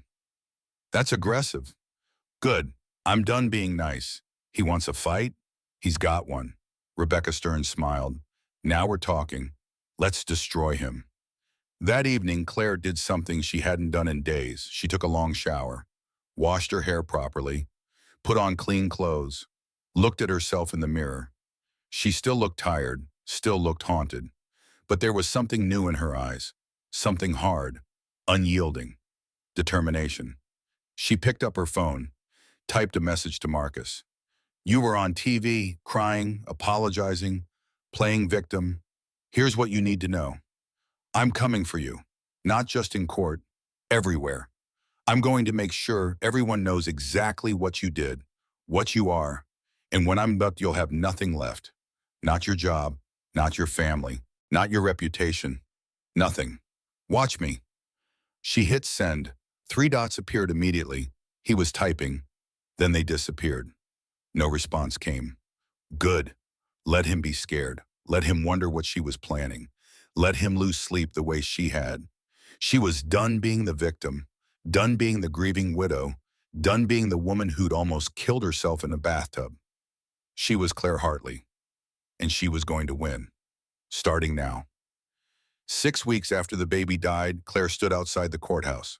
Camera crews lined the steps, reporters shouting questions, strangers with signs, some supporting her, some condemning Marcus, all of them wanting a piece of the story.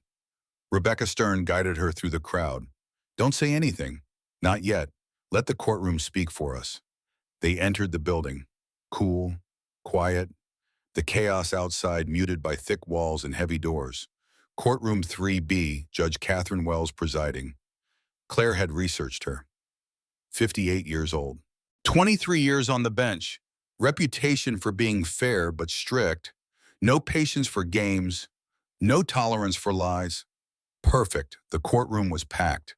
Media in the back. Sketch artists because cameras weren't allowed. Douglas Hartley sitting on Claire's side.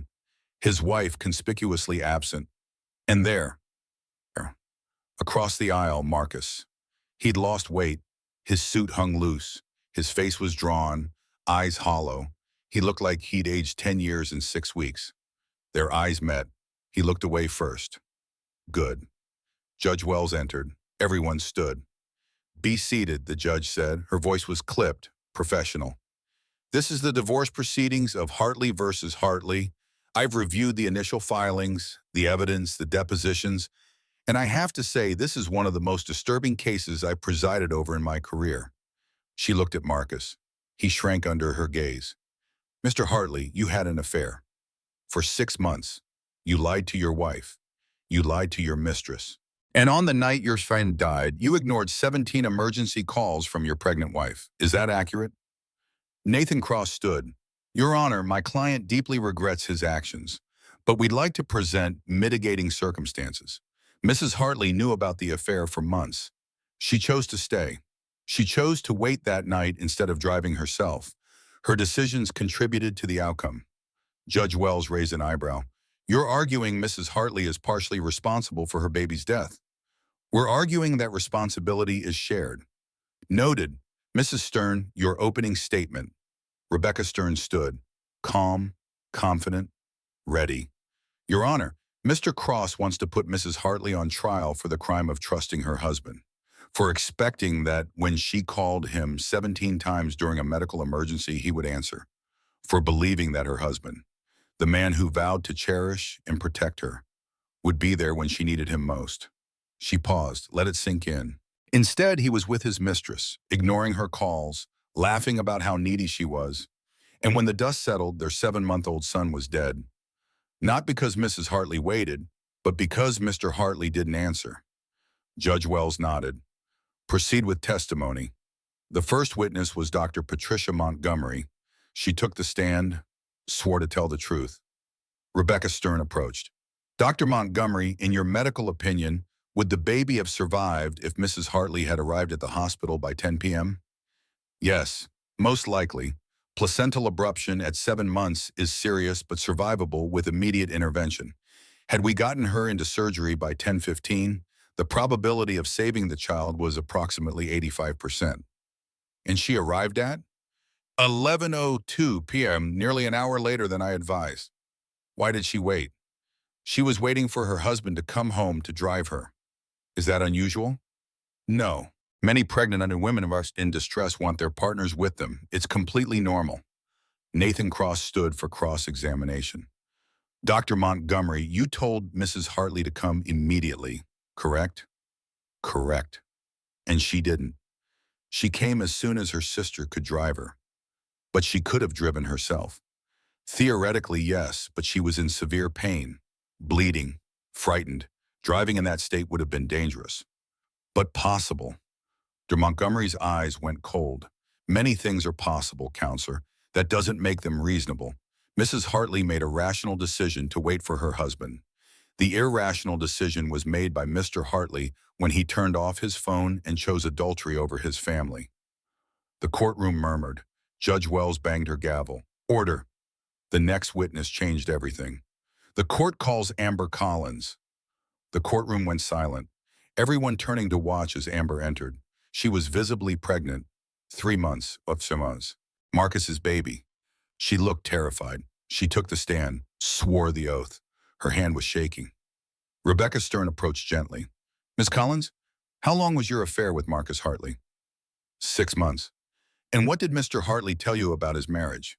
He said it was over, that he and Claire were very separating after the baby came, that they hadn't been intimate in months, that the pregnancy was a last-ditch attempt that had already failed. Was any of that true? Amber's voice was barely audible. No. How do you know? Because after the baby died, Claire's sister showed me texts, photos, evidence that they were still very much together, that Marcus lied to me about everything. Let's talk about the night of February 1st. You were with Mr. Hartley at the Riverside Hotel, correct? Yes. What time did he arrive? Around 9:30 p.m. Was his phone ringing? Amber's eyes filled with tears. Yes, a lot. He kept ignoring it, said it was work. What happened at 10:28 p.m.? His phone was still ringing. I asked if he should answer. He said his wife was being needy about the pregnancy, that she needed to learn he had a life outside of her. Then he turned his phone off. And what were you doing at the time? Amber was crying now, openly. We were intimate. We were together while his wife was losing their baby. And you had no idea? None, I swear. I didn't know until the next morning. Rebecca Stern let that sit, let the jury, the judge, the courtroom, everyone see Amber's genuine horror. Then Nathan Cross stood. Ms. Collins, you posted extensively on social media about this affair, didn't you? Yes. For attention? No, to tell the truth, to save myself from being painted as the villain when I was lied to. You knew he was married. He told me the marriage was over. But you knew a wife existed. Yes. So you pursued a relationship with a married man. Amber looked at Nathan Cross, then at Marcus, then at Claire. I was lied to, but yes, I made a terrible choice, and I'll live with that forever. A baby died because of our selfishness. Mine and Marcus's.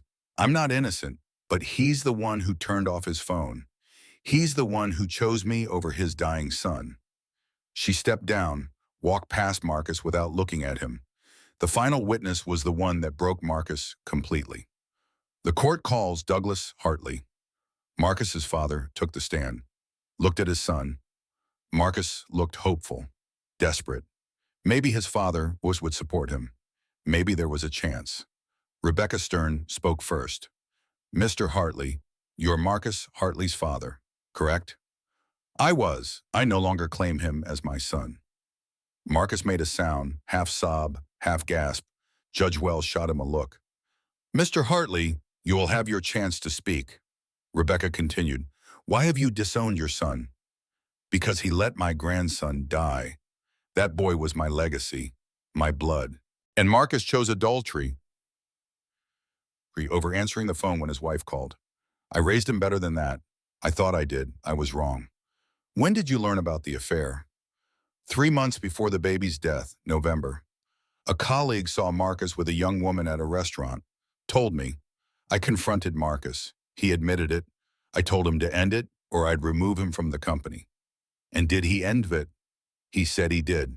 He lied. Just like he lied to his wife. Just like he lied to his mistress. My son is a coward and a liar. Nathan Cross tried. For Hartley, isn't it true you have always been hard on Marcus? My expectations are simple. Be a man of integrity. Answer when your pregnant wife calls.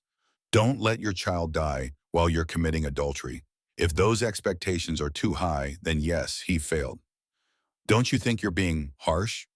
Douglas looked at his son, at the broken man sitting at the defendant's table. My grandson is dead. How should I be? Court recessed. Claire stepped outside. Needed air, needed space. A woman approached. Mid-50s, kind face. Mrs. Hartley, I'm so sorry. I lost my daughter 3 years ago. Car accident. Her father was drunk. He was driving. I know that pain, that rage, that need for justice. Claire looked at her, at the understanding in her eyes. Thank you, Claire managed. Don't let them make you feel guilty for fighting. Don't let them make you feel guilty for being angry. You're allowed to destroy him. You're allowed to want him to hurt. Anyone who says otherwise hasn't lost a child. The woman walked away, disappeared into the crowd, but her words stayed with Claire. You're allowed to be angry. Yes, she was. The trial continued for 3 more days, more witnesses, more testimony, more evidence. Finally, Judge Wells was ready to rule. Everyone gathered, the courtroom silent, tense. I've reviewed all evidence, Judge Wells said, all testimony, and I'm ready to rule. She looked at Marcus. Mr. Hartley, you didn't just have an affair. You made a series of conscious choices that directly led to your son's death. On the night of February 1st, your pregnant wife called you 17 times during a medical emergency. You ignored every call. You then turned off your phone. Not because it was dead, not because you didn't hear it, but because you consciously chose your mistress over your family. In those 45 minutes you were unreachable, your son died. Marcus started crying, shoulders shaking, face in his hands. Judge Wells continued, no sympathy in her voice. I'm granting Mrs. Hartley a full divorce. As for asset division, the house goes to Mrs. Hartley. Investments are split 70-30 in Mrs. Hartley's favor. Retirement account 60-40. Mr. Hartley's trust fund remains his. The court cannot touch family money. But Mrs. Hartley is also awarded $500,000 for pain and suffering. Marcus stood. I don't have that kind of money. Then you'll figure it out. Furthermore, I'm issuing a permanent restraining order. You are not to contact Mrs. Hartley, not to approach her, not to be within 500 feet of her. Violation will result in immediate arrest. She paused, looked at Marcus one more time. I'm also forwarding this case to the district attorney's office for review of potential criminal charges. Negligent homicide, criminally contributing to the death of a fetus. Those are outside my jurisdiction, but I believe they warrant investigation.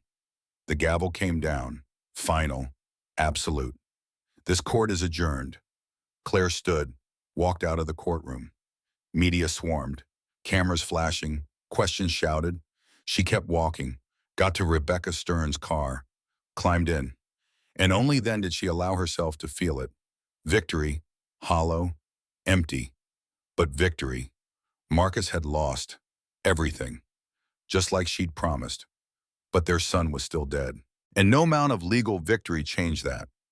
1 month after the verdict, Claire stood in the bathroom of her house now, fully hers. Marcus's name removed from everything. She looked at herself in the mirror.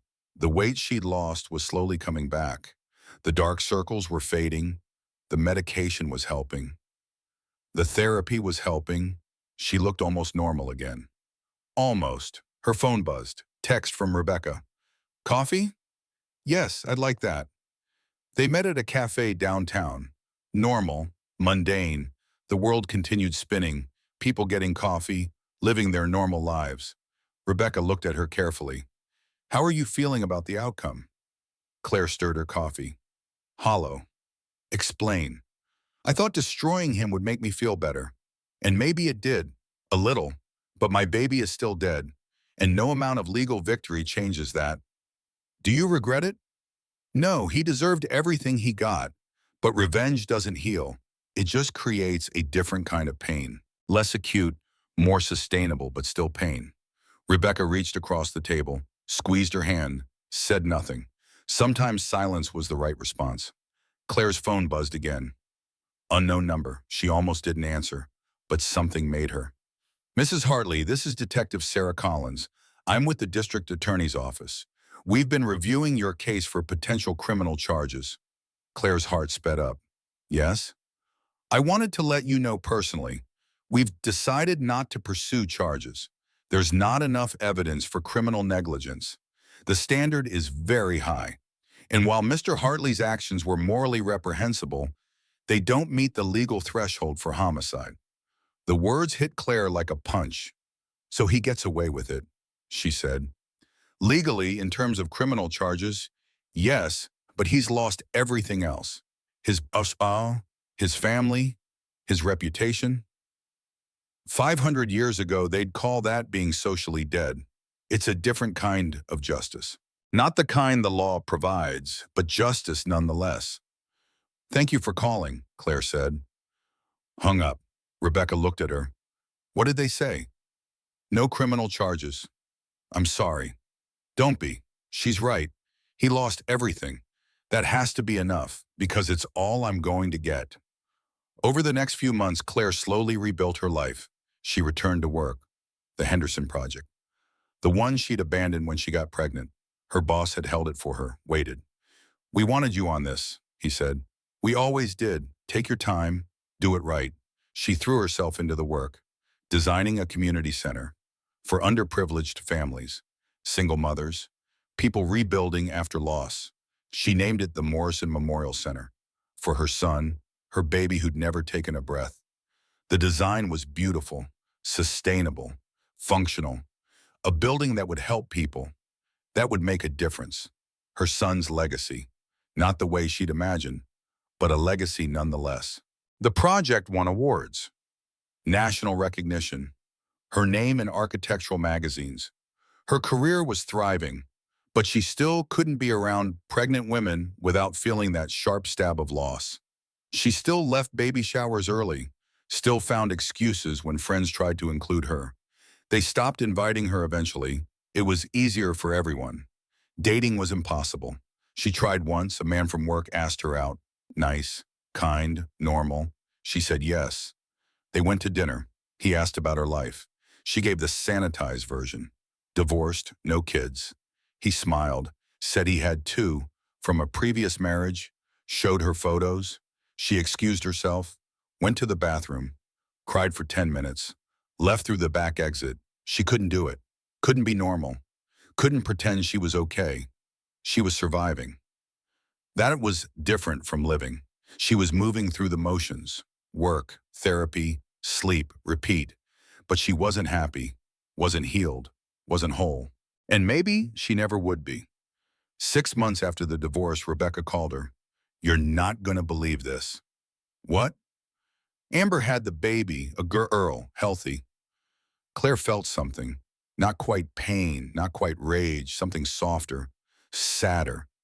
Good, she said, and meant it. A baby was born. That's a good thing. That's it? That's all you feel? What else is there?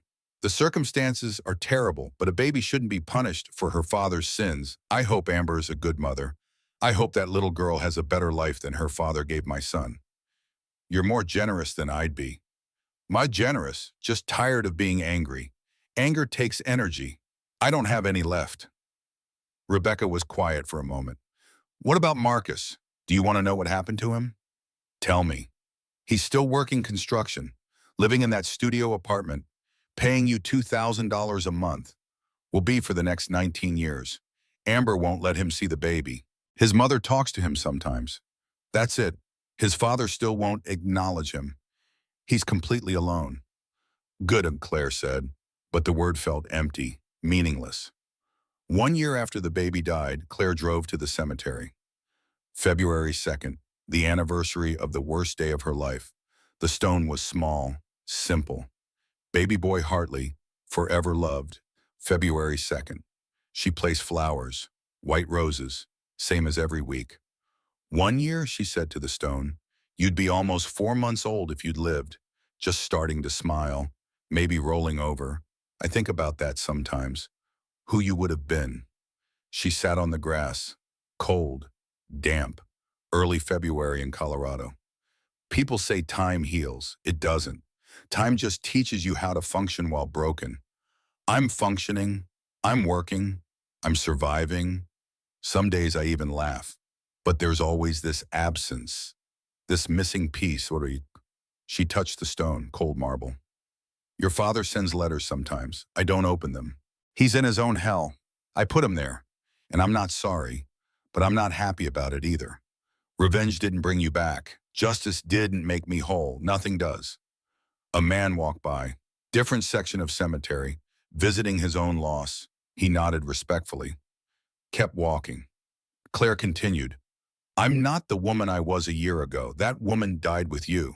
I'm someone new, someone harder, sadder, but stronger too. I survived. That has to count for something.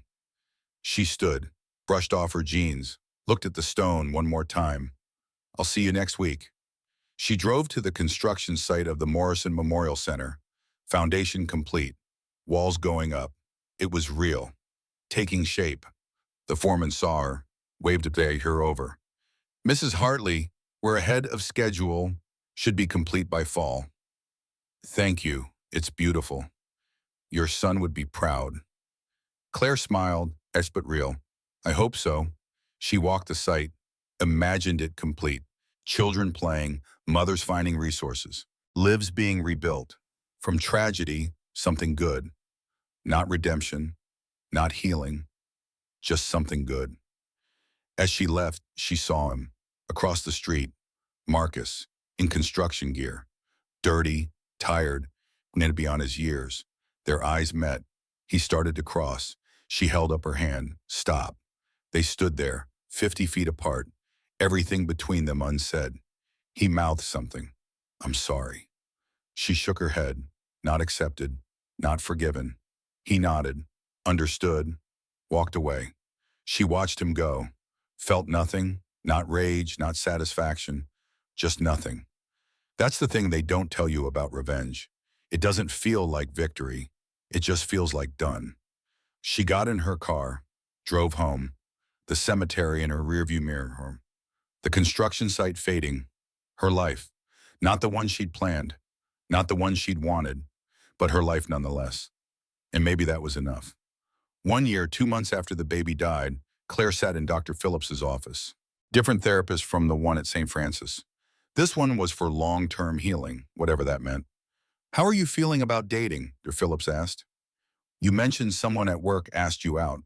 I said no. Wait, Claire looked out the window. Spring was coming, trees budding, flowers blooming, the world renewing itself. Because I'm not ready. Maybe I never will be. The thought of trusting someone again, of being vulnerable, of risking that kind of pain, I can't, not yet. maybe not ever. And that's okay.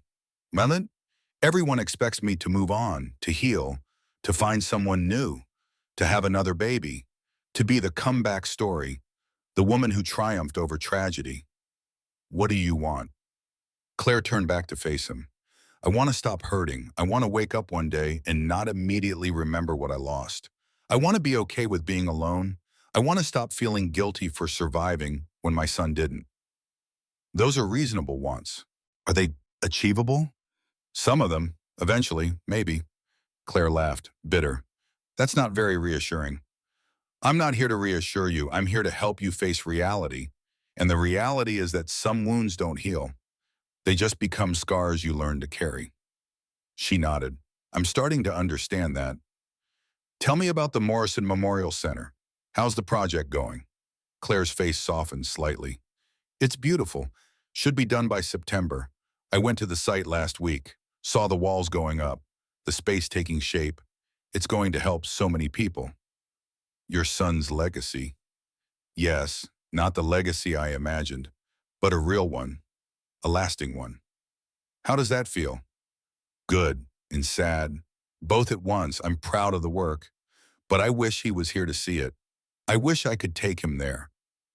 Show him. Say, look what mommy built for you. Her voice cracked.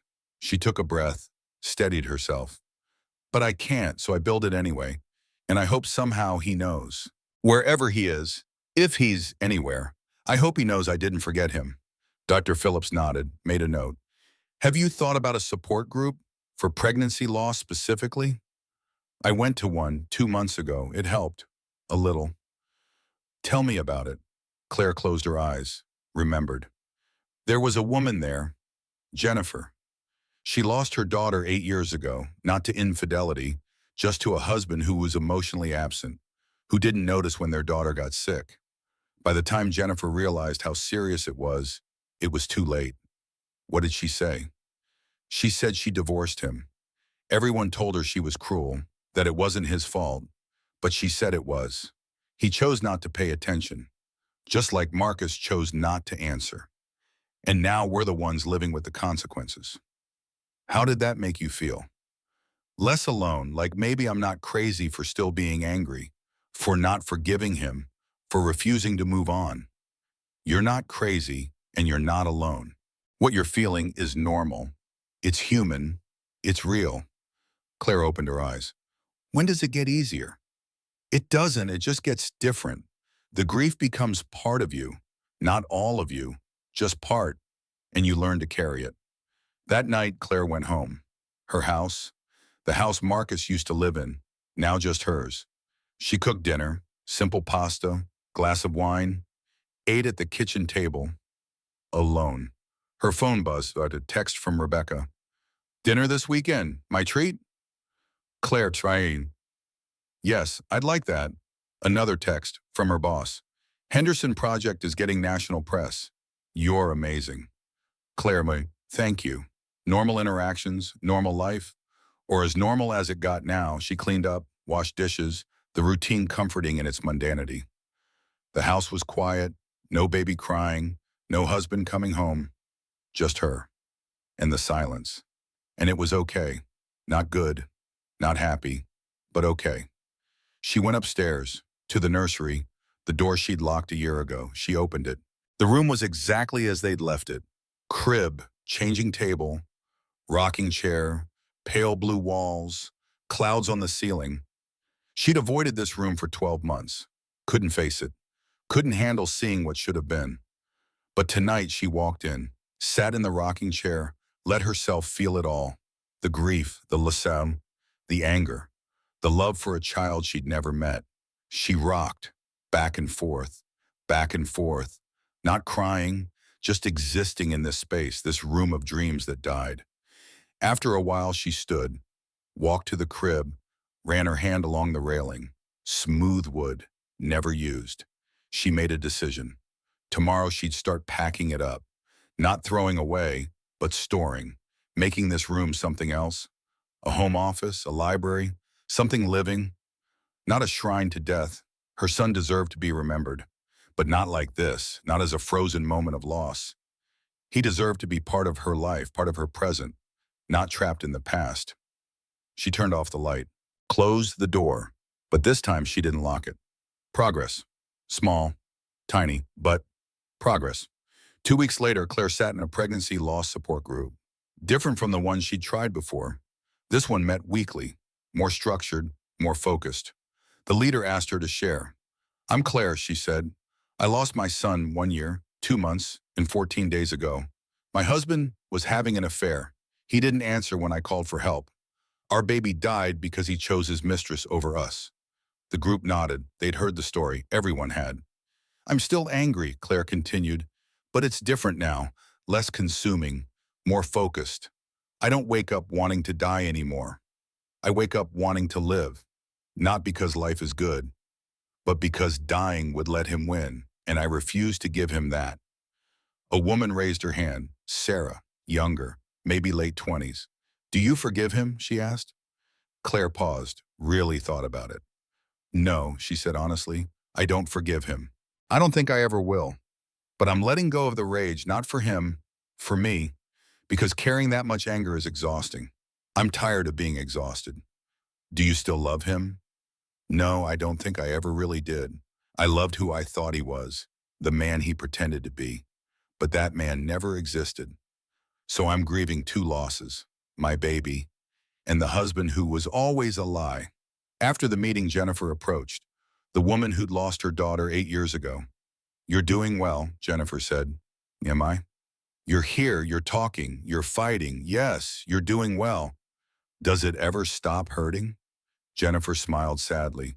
"No, but you learn to carry it. You learn to live alongside it. The guilt, the grief, the rage, they become part of you. Not all of you, just part. I'm not sure I want them to be part of me. You don't get a choice. But you do get to choose how much space they take up. Right now, they're taking up all of you. Eventually, they'll only take up some, and the rest of you can live again." Claire nodded. "Thank you." "For what?" "For not telling me it gets better. For telling me the truth. That's what we do here.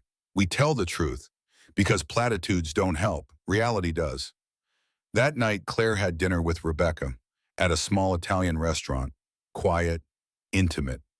"You look different," Rebecca said. "How?" "Lighter, not happy, but lighter." Claire considered that. "Maybe. I'm working on it. The carrying, making the grief smaller, making room for other things." "Like what?" "I don't know yet. Work, friends, maybe eventually dating. Maybe not, but something, anything besides grief." Rebecca raised her glass. "To small steps." Claire clinked hers against it. "To survival." They ate, talked about normal things, work, politics. The new restaurant downtown, mundane, beautiful, normal. And for those 2 hours, Claire forgot to be sad, forgot to count the days, forgot to calculate how old her son would be. She was just Claire, having dinner with her sister, living her life. It wasn't much, but it was something, and something was more than nothing. 18 months after the baby died, Claire stood at the grand opening of the Morrison Memorial Center. Ribbon cutting, local officials, media coverage, a beautiful autumn day. The building gleamed, glass and steel, sustainable design, solar panels, rain gardens, everything she'd poured her heart into for the past year. The mayor spoke, talked about community, about resilience, about hope. Then it was Claire's turn. She stepped to the microphone, looked at the crowd, hundreds of people, strangers, friends, colleagues, all here to see what she'd built. "Thank you for coming," she said. Her voice was steady, strong. "This building is named the Morrison Memorial Center. Morrison was my son's name. He was born still on February 2nd, 18 months ago. He never took a breath, never opened his eyes, but he existed and he mattered. And this building is his legacy." The crowd was silent, attentive. "This center will serve families in crisis, single mothers, people rebuilding after loss, anyone who needs a safe place, resources, support. It's not just a building, it's a promise. A promise that even when life breaks you, you can still build something beautiful from the pieces." She paused, looked at the building behind her. I won't lie to you, I'm not healed. I'm not whole. I'm not the woman I was before I lost my son. That woman died with him. But I'm here. I'm standing. I'm building. And some days that's enough. Some days survival is the victory. She cut the ribbon. People applauded. The doors opened. The center was officially alive. Claire walked through, saw families exploring, children playing in the community room, mothers talking with counselors, life happening, help being given. From death, life. Not redemption, not replacement. Just life continuing, because it had to.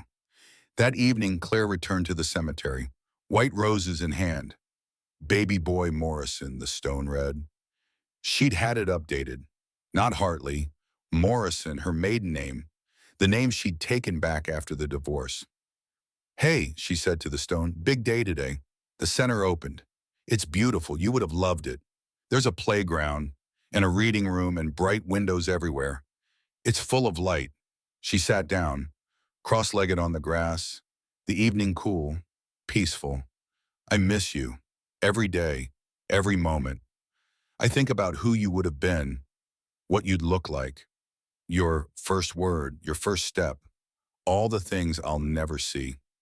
A bird sang in a nearby tree, life continuing. But I'm okay, not happy, but okay.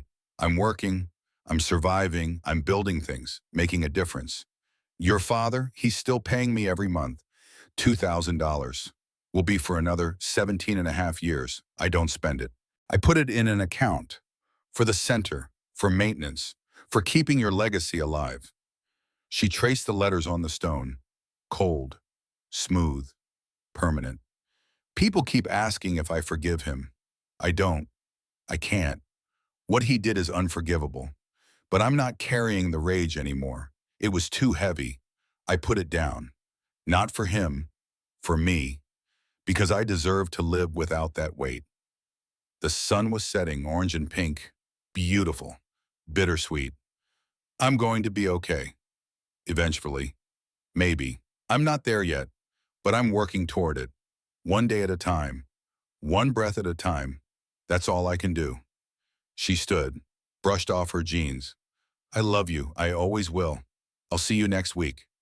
She walked to her car, drove home, the cemetery shrinking in her rearview mirror but never really leaving. At home, she made dinner. Simple, comfortable, put on music, poured wine. Her phone buzzed. Text from a number she didn't recognize. She almost deleted it, but curiosity won. Claire, this is Amber. I know you don't want to hear from me, but my daughter is 6 months old today. I named her Hope. I thought you should know that your son has a half-sister, and I'd tell her about him, about her brother who never got to live. I thought you'd want to know that he's remembered, not just by you, by us too. I'm so sorry for everything. I know sorry doesn't fix anything, but I am. Claire read the message 3 times. Part of her wanted to respond, to say something, to acknowledge the apology, the gesture, the baby who exists because her son didn't. But she didn't. She deleted the message, blocked the number, moved on. Some doors stayed closed, some wounds stayed separate. She didn't need to forgive everyone, didn't need to make peace with all of it. She just needed to keep breathing, keep building, keep existing. And that was enough. 2 years after the baby died, Claire sat in her living room, reading, normal Saturday evening. Her phone rang. Douglas, Marcus's father. They talked occasionally, brief, cordial, united in their loss. Claire, he said, I wanted to tell you before you heard it elsewhere. Marcus got married last week to someone he met at a recovery group. They're expecting a baby due in 4 months. Claire felt something, not jealousy, not rage, something softer, sadder. Okay, she said. Thank you for telling me. Are you okay? Yes, I am. He's moving on. I'm moving on. That's how life works. He doesn't deserve to move on. Maybe not, but he gets to anyway. That's not fair, but it's reality. Douglas was quiet. Then, you're a better person than I am. No, just a tired one. I don't have energy left to care what he does. My son is still dead. Marcus having another baby doesn't change that. It just means some other child gets the father mine should have had. After they hung up, Claire sat with the information, processed it, felt it. Marcus was having another baby, a do-over, a chance to get it right this time. Would he? Would he be the father he should have been? Would he answer the phone? Would he show up? She'd never know. And she realized she didn't need to. His life was separate from hers now. Completely. Finally, she was free. The realization was quiet, undramatic, but real. She was free. That night, Claire dreamed. Not nightmares, just dreams. Of her son, not as a baby, but as a child. Running, laughing, playing. She didn't chase him, didn't try to hold him. Just watched, smiled, let him be. In the dream he turned, waved, then ran off into light. When she woke, she was crying, but not the desperate, broken crying of before. This was softer, gentler, the crying of someone who'd finally let go. Not forgotten, never forgotten, just released, freed from the desperate grip of grief. She got up, made coffee, looked out the window at the sunrise. A new day, another one, the 1,000th or so since he died, and she was still here, still breathing, still building, still surviving. And for the first time in 2 years, that felt like enough. 3 years after the baby died, Claire stood at the Morrison Memorial Center anniversary event, celebrating 3 years of service.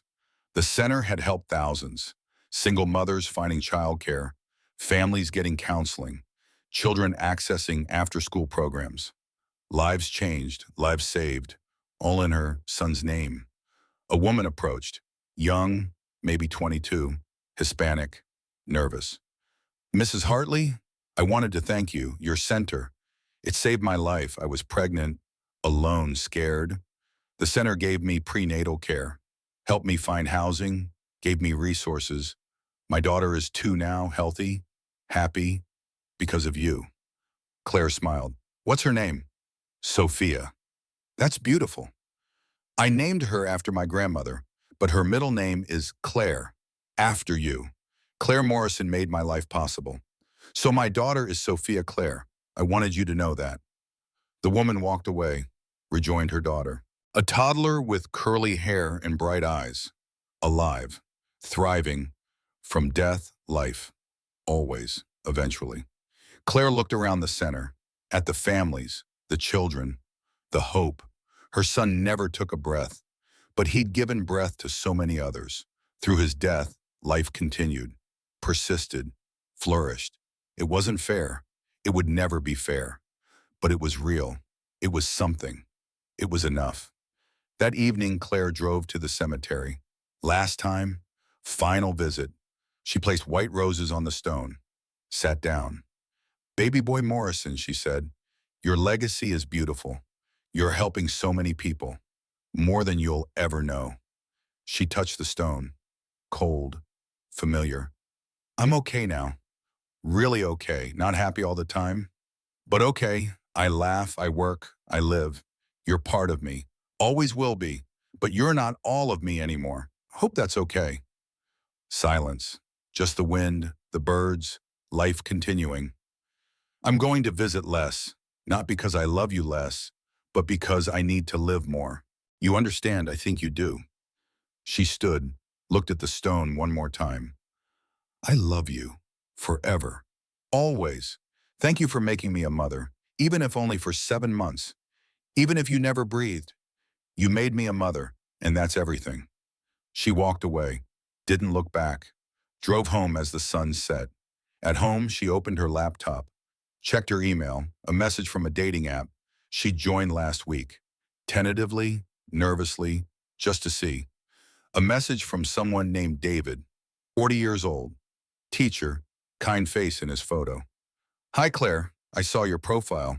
You seem interesting. Would you like to get coffee sometime? She stared at the message, finger hovering over delete, over reply, over everything. Finally, she typed, Hi, David.